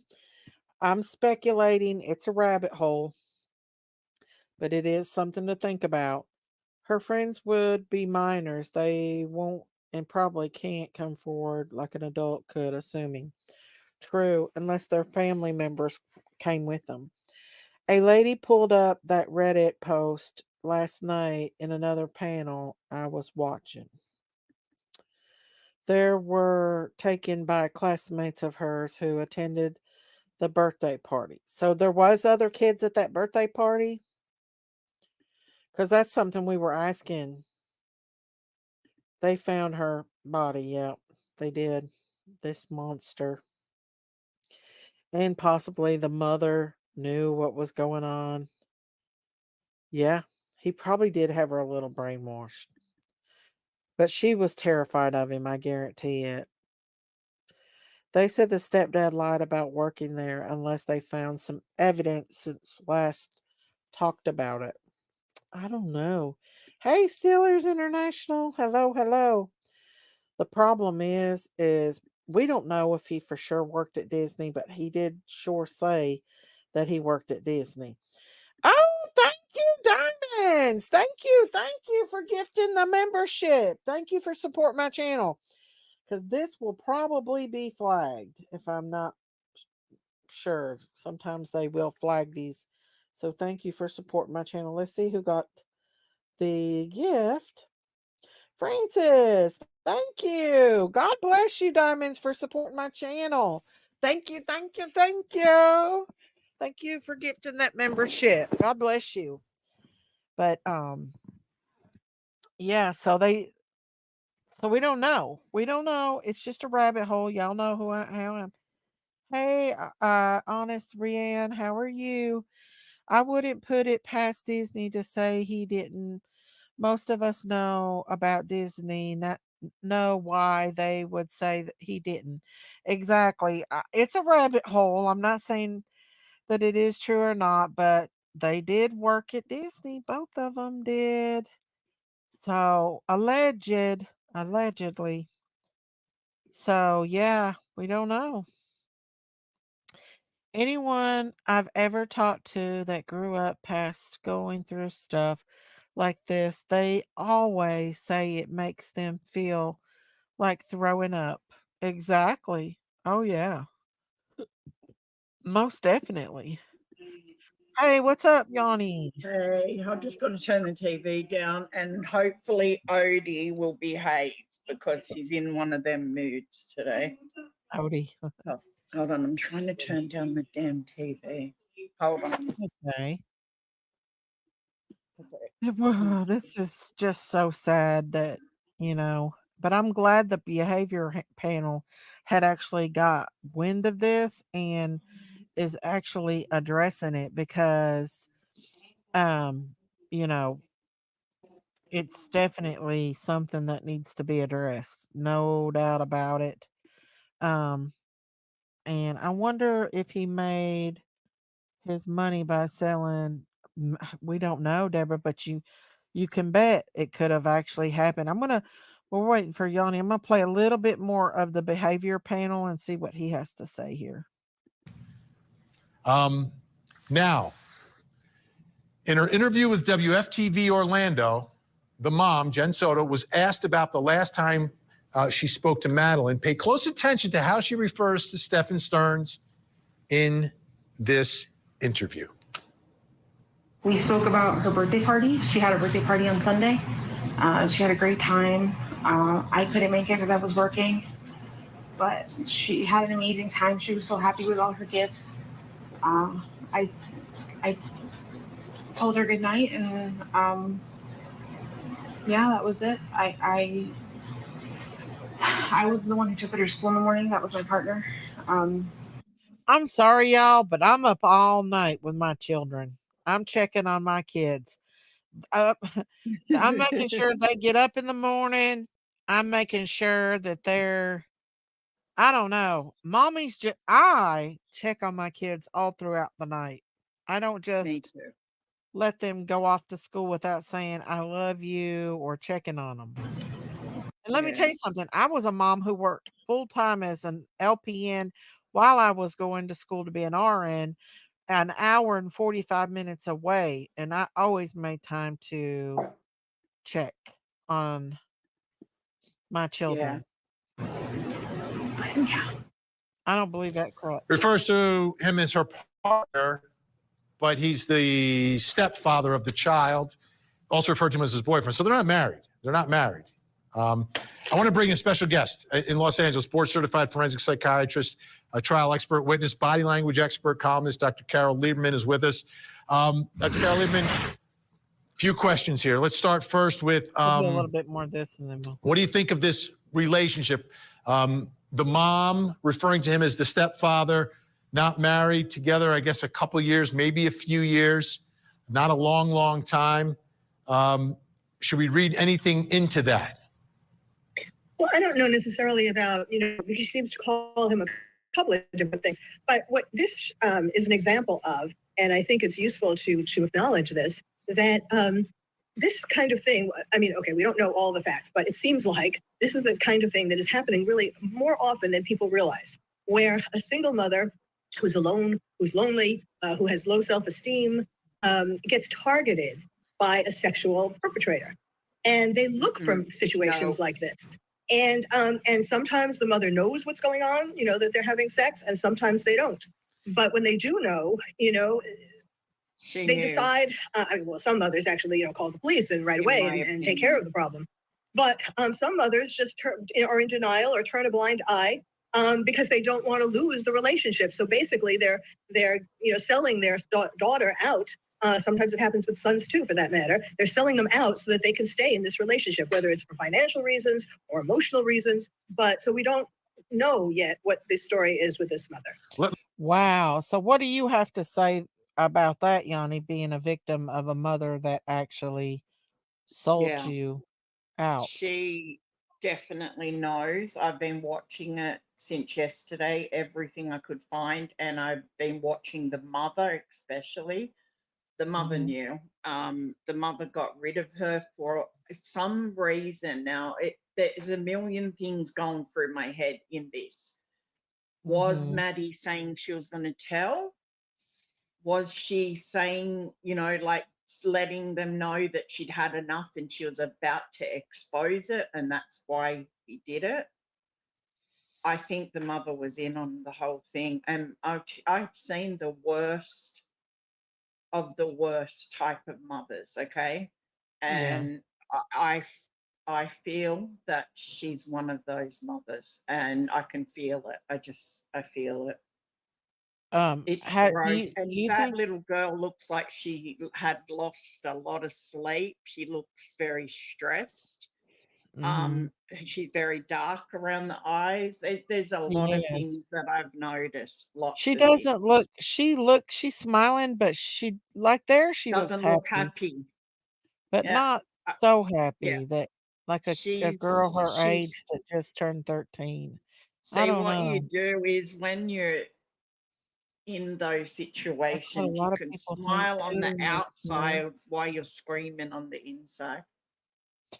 Yeah, and I think she was screaming on the inside. I can see it in her face. how do you feel about Disney? Do you think, and we're going down a rabbit hole, we're not saying it's true, we're just saying go down that rabbit hole. Yep. And they're allegedly denying that he didn't work for them, but we don't know for sure. He definitely worked for them. She worked for him for sure. There's a lot of Hispanic people at the Disneyland. There's Disney World in Florida, and there's Disneyland. Where was she from? Orlando, Florida. Yes. Where was she? This is Florida. Yeah, so they were the they look when that Disney stuff, they got all those weird tunnels, and they've been proven. All you have to do is start Googling and looking into it, and you will find a lot about Disney, Disneyland, Disney World, the tunnels that connect. Oh yeah, well look, it just happened in Disney, California.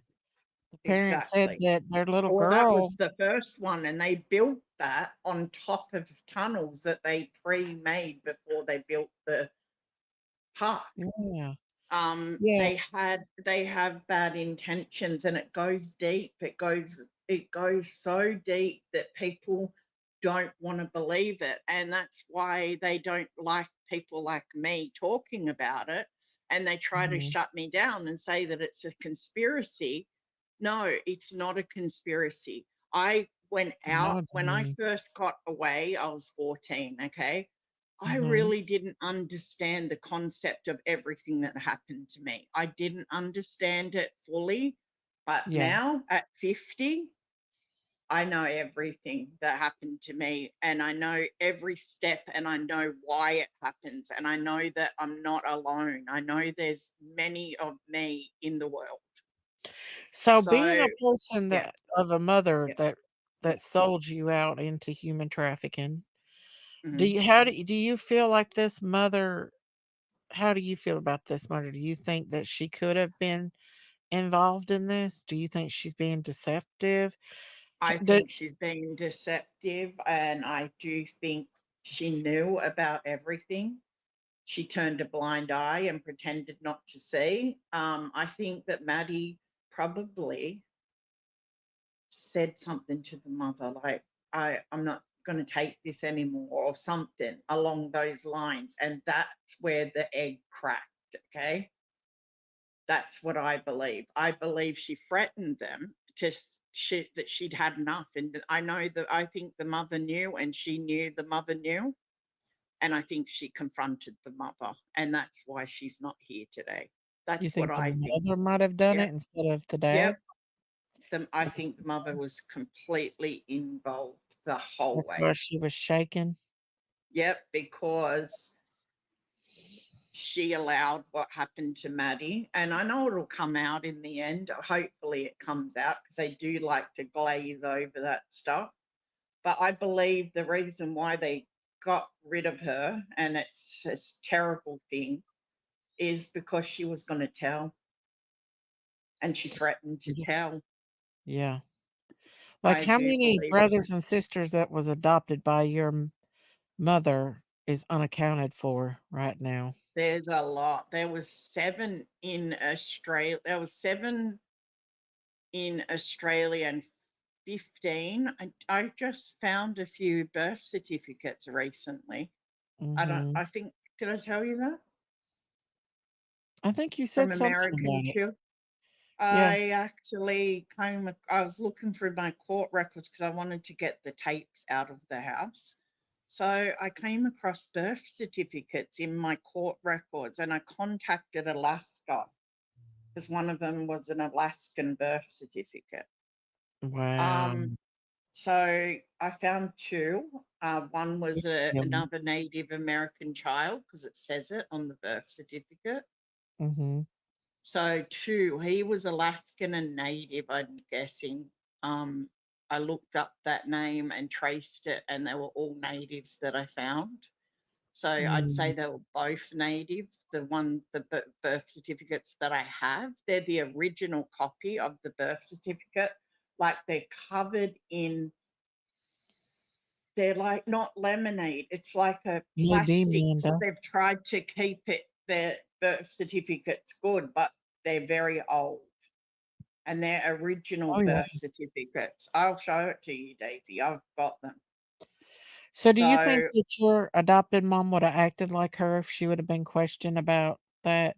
Like, oh, yes, for sure. Because you know what she did? She kept her house like mhm. clinically clean, like so Hey, Kayla. clean. Because if the police were to come into that home, they would have thought she's this amazing woman that's adopted children, and how beautiful her house is and how clean.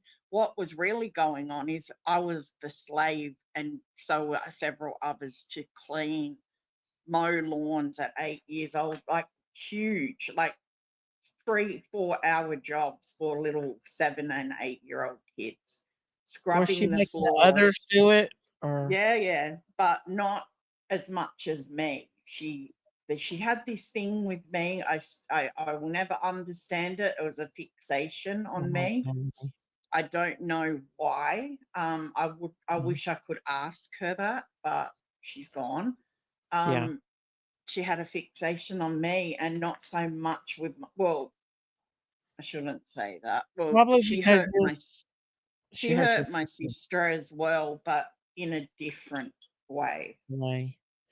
Do you And think, and I'm gonna put a trigger warning yeah, out here. Do you trigger think warning. that he may have got jealous of her dancing around in this dress and it provoked him? No, Like, he probably picked out the dress because he liked the way it looked on her. They are sick. These people are sick. They are really, really sick and twisted. He probably picked that dress out. He probably liked because it showed her, her little tiny body. They're weird, these people. They don't think like you and I. They don't think like us. They think totally. He probably picked that dress out. That's what I feel. I mean, yeah, I see things or that other pervert. people don't see. Like I see things that other people, I and see that a dress little to girl me, in this dress, but I see a beautiful little girl in this dress, but I believe that he probably liked her in that dress. And and I got don't carried know how to away. say it tastefully, but she's a teenage girl and she's starting to grow, Yeah, and I think he yeah, actually liked this dress.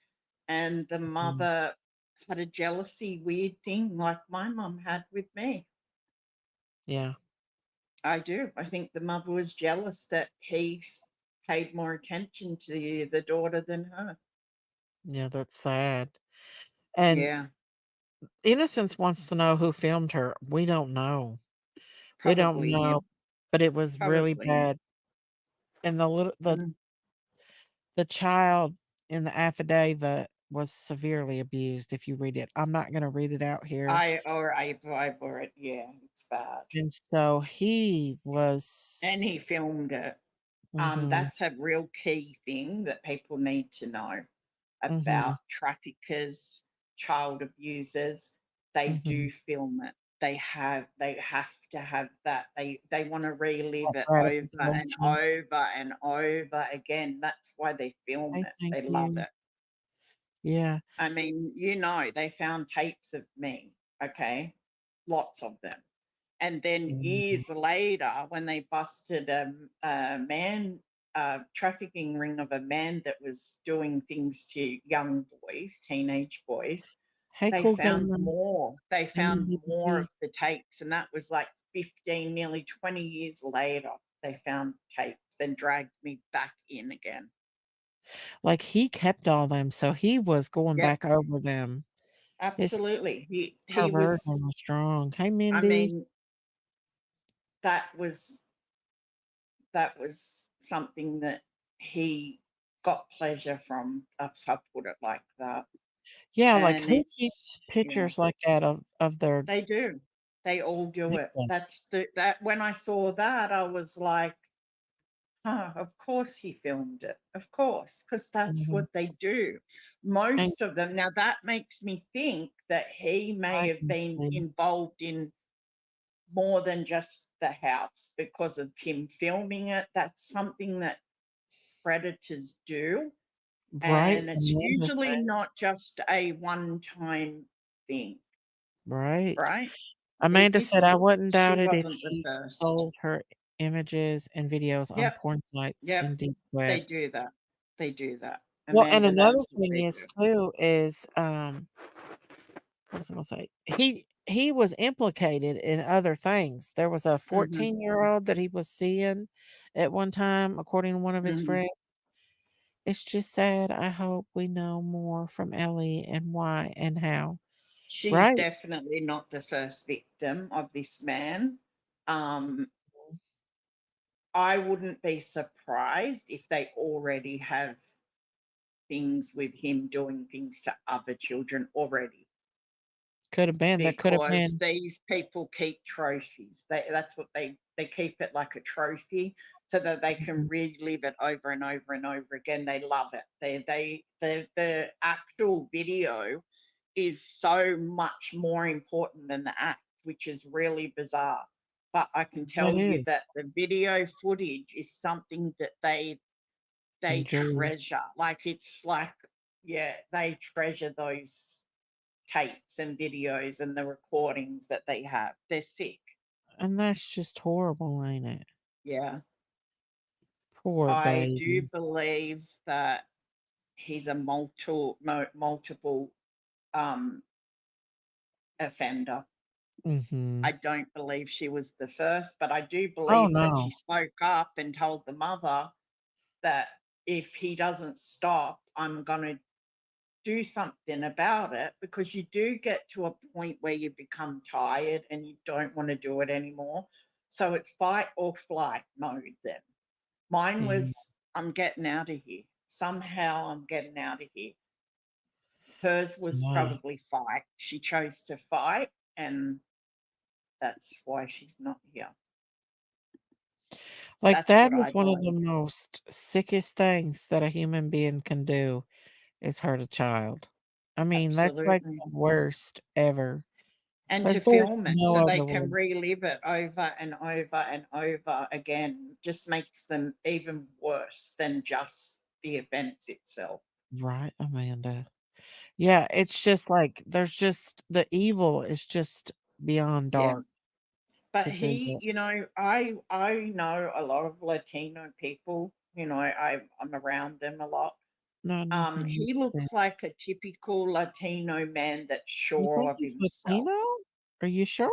Yeah, he looks something. There's something The there. I mom don't is know what it Latino. is. It could be European, but there's He's something there. Latino. The mom speaks I'd Spanish. say Latino. He looks Latino. And I'm not saying that because I'm married to a Latino. I'm not being racist, but he looks like he's sure of Hey, himself. Like Nikita. he thinks he's great. Do you know what I mean? Yeah, he's He got like is this so narcissist. sure of himself. He thinks he's God's It was gift. all about him in that interview. Absolutely, because it is all about him and the whole relationship. It was all about him.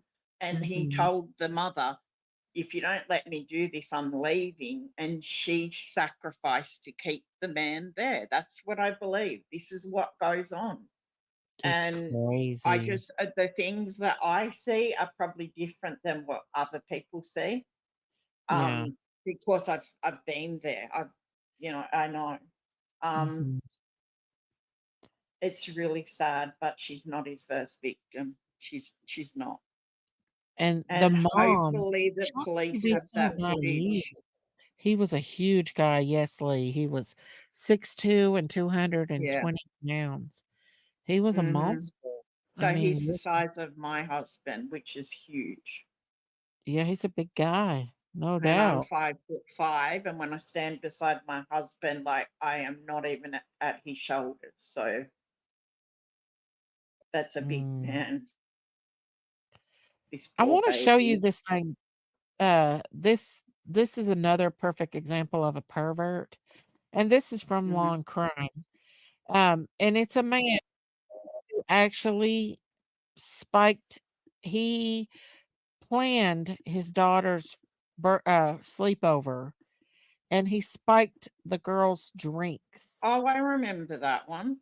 And so here, I'm gonna show I you. remember that one. Friends testing positive for dangerous sedatives. Thanks for joining me here on Crime Fix. I'm Benzo Anjanette Levy. diazepam. Sleepovers are something most preteen boys and Okay, so let's go past this. So, yeah. He planned described this. cuddling with one of her friends and said Maiden came to the basement a couple of times and actually took Yeah. her arm from around her friend.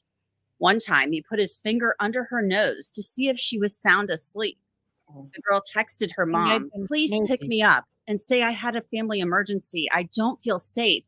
I might not respond, but please come get me. Please, please pick up. Please, please." The girl then texted a family friend who came to get her. and they returned to the home and picked up the rest of the girls. Detectives say the girls tested positive for benzodiazepines at the hospital. Those are sedatives that which is Yeah. Ativans, Percocets, Valiums. They're Valium. all Yeah. benzos. So why did he do this? Why did he do Well, that? the drug thing is very common as well. So Maddie was probably drugged a lot as well. Yeah, well, this guy That's did so this that to the that's so that I'll tell you the only reason why they drugged us or they drugged me. So Mhm. because I would fight. I was a girl that would throw punches and scream and yell. So the Mhm. only way to get you under control is to sedate you. And it's Right. very common that they use sedation so that they've got full control over you. You can't fight, you can't Well, do anything. this young girl, she smelled a rat and didn't drink the smoothie, so she was acting like she was asleep while he was doing can be this. used to reduce anxiety, muscle spasms, and reduce seizures. For Mm. his part, Mike Maiden has pleaded not guilty to a laundry list of felony and misdemeanor charges, including causing another person to ingest a controlled substance. His lawyer, Mark Cogan, saying, Mr. Maiden is presumed innocent, and we hope that people will reserve judgment until all of the facts and circumstances are known. Okay, so yeah, I just wanted to show y'all that, I but yeah, remember that. he I drugged remember up reading these young about it. girls, like what, 6 or 7 of them, and it's a perfect example of perversion. Mhm. That's why we tell people, watch Leaving Your Kids Down. He planned this. That guy planned that. He talked to Yeah. the parents. He had it all planned and everything. That's Weird. like the case that had my tapes in it. The man had teenage boys I'll be right around back. 14, 15 years old, and he had boats and fancy cars. So he would get these kids to wash his cars and stuff. And then he would offer them laced alcohol. And then he would, him and his friends would do things to them, right? And then they found the tapes of it. All the boys on the tapes. He also kept all these sick tapes, which had them find tapes that I was in, which was weird because he was into boys, but my tapes were there as well. So I don't know, but they do this. Sedation is very. That's something they always do, and the trophy keeping the videos. That's something that they always do. Always.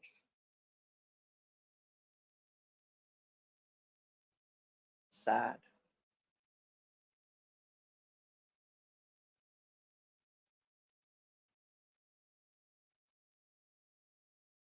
Daisy. She gone and got a phone call or something. Daisy. Hey, Bish. Hey, I had to run to the bathroom. Sorry about that. Oh, I know. I was like, she on a phone? What's going on? Anyway, so that's what I'm saying. The keeping of the evidence is something they do, which is stupid of them because it always ends up making them go to jail, and they Yeah, should be in jail. But they all do it. They do he it. really I was don't know. stupid. I don't know why they do it because eventually they slip up, and that's gonna. But I like that they do it in a way because they get caught. It's a bad thing, but if they didn't do it, they wouldn't know how many people he had hurt. You know what I mean? So at least the justice system can then deal with them for Exact. what they've done. If there's no evidence, it's your word against theirs. And lots of these people have money, power, or powerful friends. So they can get out of trouble if there's no evidence. Yeah. Hmm. Yeah. And it's sad. It's sad And that I'm not saying that keeping these trophies is good. I'm not saying that. That's absolutely not what I mean. What I mean is for their stupid reasons of keeping that so they can relive this crap over and over again that they do, that they actually get pleasure from watching it over and over again is usually their downfall. yeah, that's why he didn't delete it. That's why he's a Yeah. sicko. Oh, because he was watching it every night. And when she wasn't there, he was watching it because they're sick. They're just sick. They shouldn't even be allowed to breathe the same air as us. These Listen, people, I would be all over my husband's phone. I don't get why she wasn't in his phone.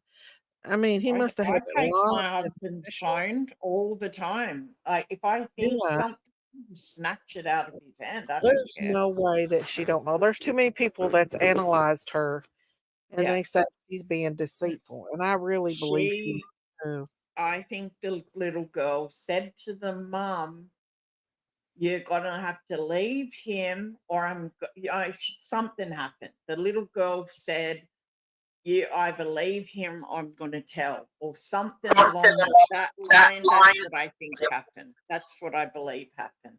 I My honestly believe that. my oldest sister, her daddy was hurting, messing with her when she was like 2 or 3, and he told her he would kill her if she Yeah. told my mom.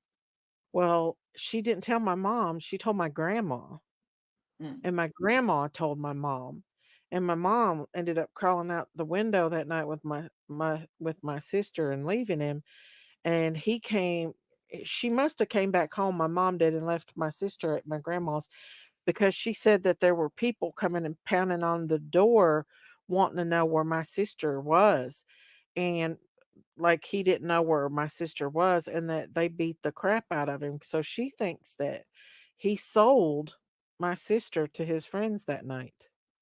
He was Possibly, planning yeah. on selling my older sister to his friends. So when my Mhm. mom was at work, what was going on with my sister? To this day, Yeah. she probably don't remember.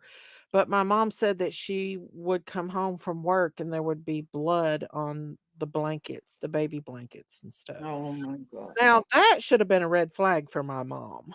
Absolutely. That would have In been a my red flag for me straight away. One drop of blood of my child. Mhm. Oh my gosh.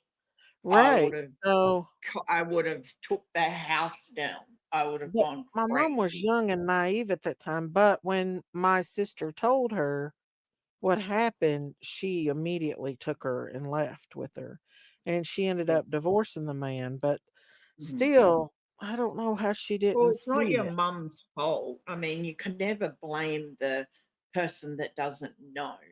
What Yeah. I feel with this case is different than what your case is that you Yeah, just my spoke sister's about, is that Madeline has Mhm. told her mother.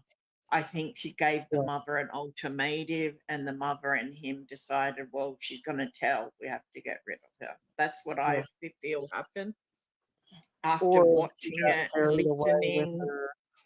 Yeah, she threatened him. She said, I'm not going to do this anymore. If you Or don't get away from him, I'm going to tell.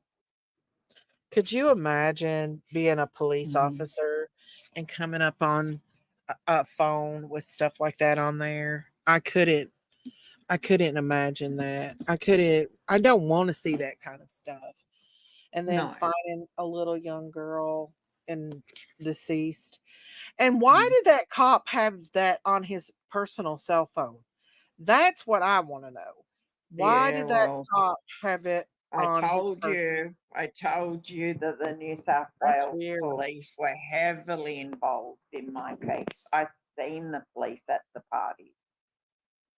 The police were Oh, there. that scared you. I mean, the police that looked after me afterwards, even though I was scared of them, and I always put the Uh-huh. furniture against the door so they couldn't come in my bedroom. Uh-huh. I didn't trust the police because there were police at those parties. I mean, I'm not saying all of them are that way, but No, there could be no, some that I'm not is either. corrupt. The ones There's that good and looked bad in after me, everything. that I still talk. Well, he's 86 years old now. Mhm. Um, he was a young man when I got out of there, and I mean, I still talk to him like he's my family. Still, years later. They're Um, not saying what her attendant they're not giving any details about her school or anything. yeah, that would be interesting. I That didn't would think of be. that innocent. It's That would weird that be other interesting parents hasn't come forward and because talked about usually their they'll make excuses for you not to be at school. yeah. My mind decided that I should be homeschooled because I had language difficulties and I needed special tutoring, which wasn't true. Did you have bruising and stuff too? Yeah. I went to school and had bruising and they called it, and then she never let me go back. Wow. They called her to the office. I told them, don't call her. She's going to just hurt me more. And they called Yeah. her. Wow. You told them she was hurting you and Yep. And they they still continued called on? her there as if I was the liar, Mm, saying, oh, kids hurt themselves. And they were like, yeah. She's like, I don't know what's wrong with her. She makes up these stories, like straight away making me look like the crazy one, even though she was the adult and I was the child covered in bruises. that's so sad. I know. You But know, back do these then, that's what they bastards not did. know that people are gonna grow up and tell on them?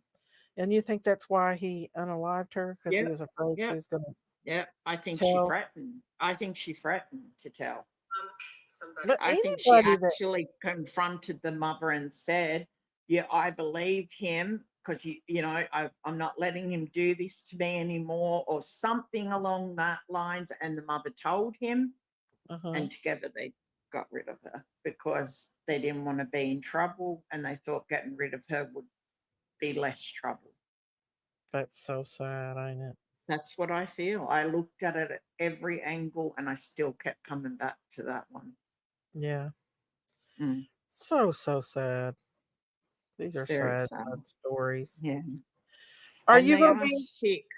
They're sick they in are sick? ways of, like, this is another thing I want to point out where I was going about the dress, okay? Mm-hmm. They dressed us up like we were little dolls when we were going to these things as children. Hair Really? bows, like real little dolls, okay? They're right into the way you dress and everything. That's why that dress disturbed me, because I was like, who picked that dress? It's beautiful. So did they She want you to looks look beautiful, more like a child or an adult? like half and half, Half and half? because she's becoming, she's growing and you can see that. And Yeah. he would have I see a liked that. child right there. He would have liked to see that. So she's in Yeah. between child and Woman. womanhood. That's how Yeah. he would have been seeing her. Mm-hmm. That's why the dress disturbs me, because of the way they used to dress me. Yeah. Yeah. How old was you when you actually got away from all that?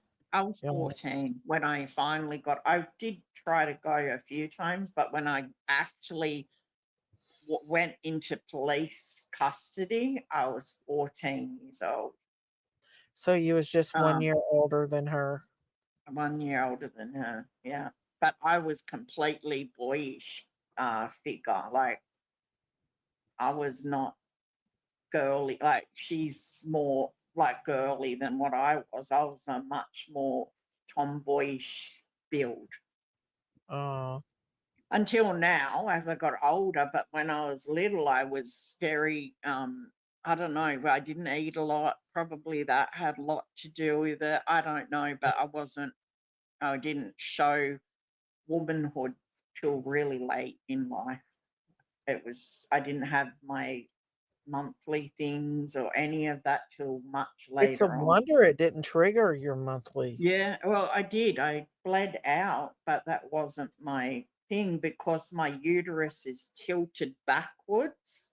They Uh-huh. said that's why it took so long for the cycle to start, because that's when I'd have the bleed outs. That was the build up of blood that was inside of me, but my insides were so damaged that That's so sad. I didn't actually have proper periods ever in And my you know whole life. these perverts, their obsession, they're not Mm. gonna respect you as far as they don't care if it hurts you or not. You know what I'm saying? They're Mm. getting their pleasure. That's Yeah. just my opinion, you know. And they don't care if you're bleeding or not. I don't know how to say it in a safe way, but there was a Yeah. lot of blood in those situations, and with a lot of those children because I was Yeah. with them afterwards. So, That's so sad. and it's hard to explain, but yeah, there's a lot of blood, a lot. Mm. Yeah. It's so sad. And then These they just wash. monsters. Then what they do is they wash you up, they dress you back like a doll, and you go do it again. Really? The same Mhm. night?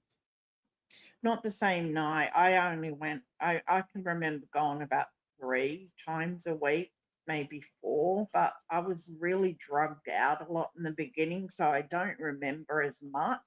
But as I got older and used to all the benzos and stuff, and my tolerance is now like you need to give me an elephant dose to knock me out. Um, I Wow. Bad. I'd slip in and out of consciousness. So I'd Wow. see things, but I was so drowsy, I would fall asleep and wake back up. Sometimes I would wake back up and I was already out of the place and back downstairs in the basement thing. Wow. So it was that I think they caught on that I wasn't staying asleep or not Did you stay sedated. scared all the time, or did you get used to it, or was you I got terrified? used to it. I got used to it. So I'd Was there pretend that I ever knew that if they found out that I was staying awake, that they would just give me more, you know. So I'd pretended that to be sedated so that I could look at things and remember things because that was when I went into fight or flight mode. And most children do. I chose to fight. I chose to fight. And then as I got older, I was like, no, I'm running. I'm out of here. So exactly? And I don't. you've got to choose one or the other, fight or flight. Fight usually ends badly for the child. Yeah. If you get the chance to get away, then you run and you keep running. Don't ever look back. Do you think if you wouldn't have got away that they would have unalived you? Yeah, I wouldn't be here today. Absolutely. That was why I knew I had to get away. I heard them talking. Mm. I heard them talking about certain people, certain children, one or two of them that were older than me. I heard them say, and I just said, look, someone has to run and someone has to tell because this it has to stop. There was just too many children. Yeah. Too many, and they gave up. And seeing the children give up was the hardest thing to see for me. Oh yeah. I That bet it they was. just knew that they couldn't do anything, so they stopped fighting. They just were zombies. They just, Did they act like? Did they eventually pass away? yeah, yeah. That's horrible. I've seen many of them pass away. You know, they put them in those thick garbage bags and they smelled bad. Mm. I mean, bad. Like they put them in the back of the vans with us, like the bodies. I know you was telling me about that. That's And I was horrible. so scared. And I tried, you know, how you just crunch up in a little ball and you try to be nowhere near it. That's what we did. We were like Yeah. crunched up all together because we didn't want to go anywhere near those bags. They stunk. And Oh, I know what a dead body smells like. And yeah. it's something you never, ever No, forget. you Ever. never forget it. No. Never. If I smelt that smell like I did with my neighbor, I Uh-huh. called the police and I said, my neighbor's dead. And they're like, what? I said, I can smell it. Someone needs to go in there. And he was. I straight away Oh I my knew he was gone. gosh. Yeah. Your neighbor, how long had he been deceased? I'd say a few days because you said it was a few days, isn't it? Before it smells. But the smell was Well, it bad. I depends went out on to if there's air conditioning or not. You know what I mean? No, he was a very big man, and I'm sorry, I know this is gonna sound bad, but he was a pedophile, and I don't feel Oh, anything for him. Um, wow. yeah, he was a very big, overweight man that could barely walk. Mm-hmm. But when I went out to my garden that day, and Mhm. I was like, and I hadn't seen him. He usually could smell his cigarettes because he smoked nonstop, right? Mhm. And I didn't see or hear or even hear him shuffling around. But that smell, when that touched my nose, I was like, he's dead. Oh And yeah. that's what I said. I with no emotion at all. I called the police and I said, my neighbor's dead. And they said, what? I said, oh, my neighbor's dead. Wow. That's how I said it. And they were And what like, did what do you you say? mean? I said, well, I haven't seen him for a few days, but it really smells and I know he's dead in there. Oh my god. That's how I said it. I know, no What had happened? emotion Did he at had a all. heart attack or something, or Probably he ate a lot of deep fried food and he just didn't look up. I tried to help him before I knew that, he was a until he kiddo? told me this one story one day and I was like, yeah, okay. So, hmm. He said something and my every hair on my body stood up and I was like, this man's a pedophile. I just knew. Mm. He Mm-mm-mm. said one thing and I knew. I was like, oh my God. I never let my children near anyone anyway, so I wasn't worried. But plus, he was barely able to walk. But yeah, I that's how I called the police. It was very strange that I just said it like that. I'm sure they were like, Yeah. she just said it like that. I that's how because I had no emotions for a man. Like, Human human flesh is different than animals. yeah. I've smelt well, I've had toes break off on me before. Like when you smell that gangrene and that Mhm. human decay, that's a smell that you just don't forget. It's just I'll never so forget it. I will know different. for the rest of my life. I will know that smell. Mhm. Yeah, It's a different smell. It's just hard to explain unless you know that smell. I know. I had It's just. zigzag But can sales you imagine to those explain police as and far. when the Right, 911 call? zigzag. She answered that call. She probably thought, "Gosh, she's just very Did they coy question about that." you? Because they probably thought, "Damn, did this I woman know. kill She him?" said to me, "How do you know for sure?" I said, "Because he smokes a lot. I don't smell the smoke." I said, Yeah. "And I can hear him shuffling around at night because he can barely walk." I was so cold about it. Wow. And it's because I knew that he was a, yeah, RSO. The ones that never get to jail are far too many. Yep, and Yeah. he lived to be 68. Yeah. Why? What Why? was I seeing? I was seeing something where a perpetrator, it was something. Oh yeah, Autumn McClure. Autumn McClure uncle lives in Beach Creek and she went missing in Florida and um she had been missing for a long time Mm, and they recently found her and it was her boyfriend who was 35 and I think she was like 14 or 15. She was 16, I think. He unalived her and buried her in the basement of that house. And so after all them years, he died when he was older.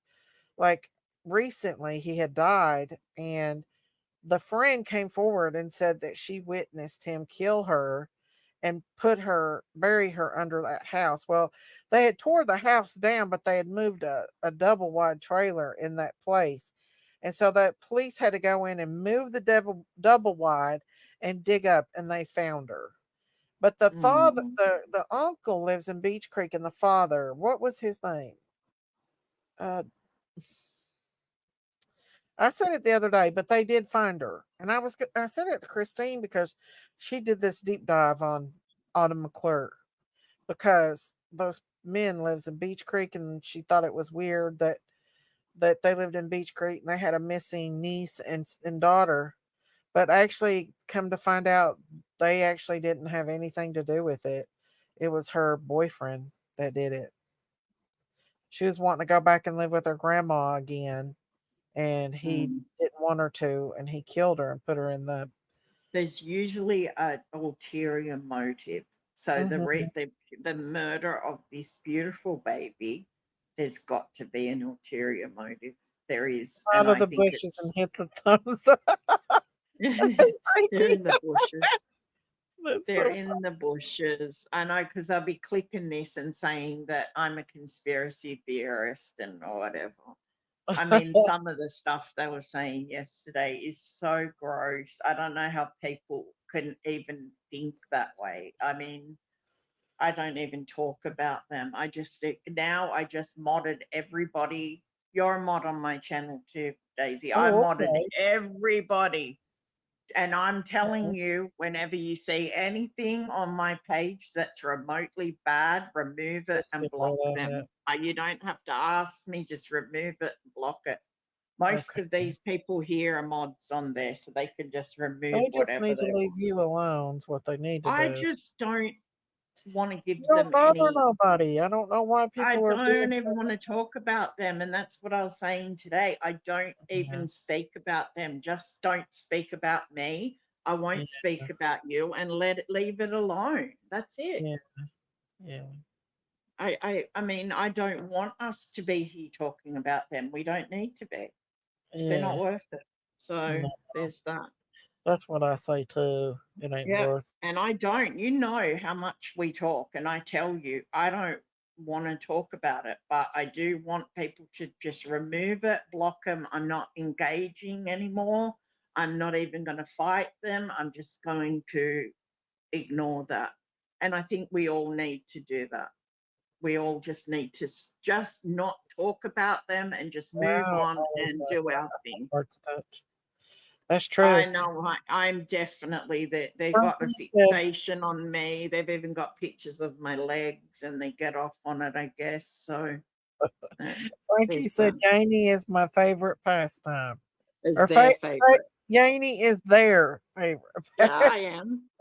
They like to look at pictures of my legs of me lying in bed. Yeah, kind Oh of my weird. But anyway, like I said, I don't care anymore. Just delete that. If you see anything, delete it. I don't care. I don't want to God. engage. I just want it from today. I don't want to There's even no. comment Yeah. nothing. I'm done. I'm We're done. wanting to move on and carry on with these Let's just cases. I'm move on. Yeah. And not this really is more important to bring awareness and stuff. awareness to situations like this. And Yeah. I have been in those situations, and I do want people to know what happens. I want people to know.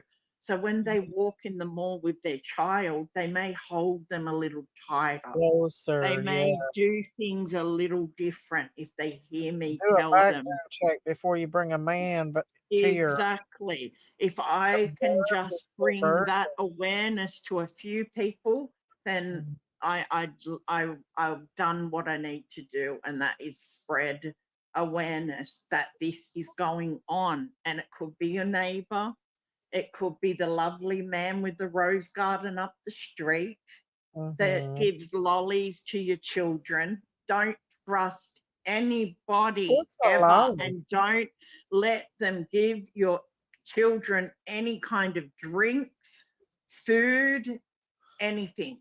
Do not. Do not. Don't let anybody give your children food or drinks that you don't know, or don't do it. They're drugged, they're laced. Just don't do it. Yeah, that's Just scary. don't do it. Um, there's a million little things that I did with my children to keep them safe, like the bathrooms, the public bathrooms. I did not let my children in them public bathrooms No. without me. I Oh, mean, hell no. you Hell just no. don't And know my nowadays. boys, I know, but my boys would be like, "You're embarrassing me." I said, "Yep, I'm embarrassing you, and you'll be safe today." Yep. And that's the Hmm. most important thing is that they're safe. They're safe. No matter My if they daughter get says, "I mad didn't or have a not, normal child." My let them daughter be says to safe. me, she's like, "Yeah, but we didn't have a normal childhood." I said, "Really?" Actually, you did. Would you like to have had my childhood? And she's like, that's not what I mean. I said, well, I'm just saying you were safe. Nothing happened to you. You know why? Because I was hyper vigilant. I wanted to know where you were, what you were doing. I timed her, like if she'd go, Wow. I timed them. If you don't Oh, get to that store and back in 20 minutes, I'm calling the police. Like when she got older, like 13, and she'd want to go to the mall, which is 2 minutes from my house. I would tell her, you've got exactly an hour, not an hour and 1 minute. You've got an hour. If you're not back in this house, the police will be looking for you. I bet she was like going crazy when She still says it to me. She's like, you're not normal. You're not normal. No, I'm not normal. I said, I'm not normal. I'm not. I said, but you're safe. That's what matters. That's all that matters is they're safe. Yeah, exactly. Yanni, are you I gonna be don't honest? trust people near my dogs. I won't let people feed my dogs. My neighbors are like, I got this, and I'm like, oh, they've already eaten. They're on very strict diets. I'll give it to them later, and so I'm not being rude. I throw it away. I put signs, please do not feed my animals because they've got allergies and stuff. Yeah, you don't never know. You know what I'm saying? Yeah. Are you going to be available after a while? Because I might end this live where it's got Maddie and come back after a while and just do a regular chit chat if you want to. Yeah. No problem. I will and get me a little bit of rest because do some rest and please, everybody, from this day forward, pay no attention to haters, people that talk about us. Let's just ignore it and move on. They're not worth it. I'm doing that. I hope all of you will too. And you too, Daisy. You too. All right. Love you. I'll talk to you later. And I'll be back in a little bit. Bye. Okay. All right. Bye, Yanni. Well, guys, I think I'm going to jump off here, and I want to end this live because I don't want to intertwine other things in with Maddie's case. So I will be back after a while just to do a regular chit chat if y'all want to join me. But right now, I want y'all to keep prayers out that justice comes to this little girl. I want y'all to continue to pray for Christine, Michelle Tucker, Life's a Dance. I hope she's doing okay. Dom Defer, wherever she is, we'll pray for her. Miss V, Coupon Mama, she just had surgery. Pray for all of our loved ones out here, y'all, that's been sick and stuff. And y'all stay prayed up, stay safe out in the YouTube streets. I'll be back in a little while. We'll just do a little gentle thing. I'll let y'all go. God bless y'all. Hit like, subscribe. God bless y'all. Bye.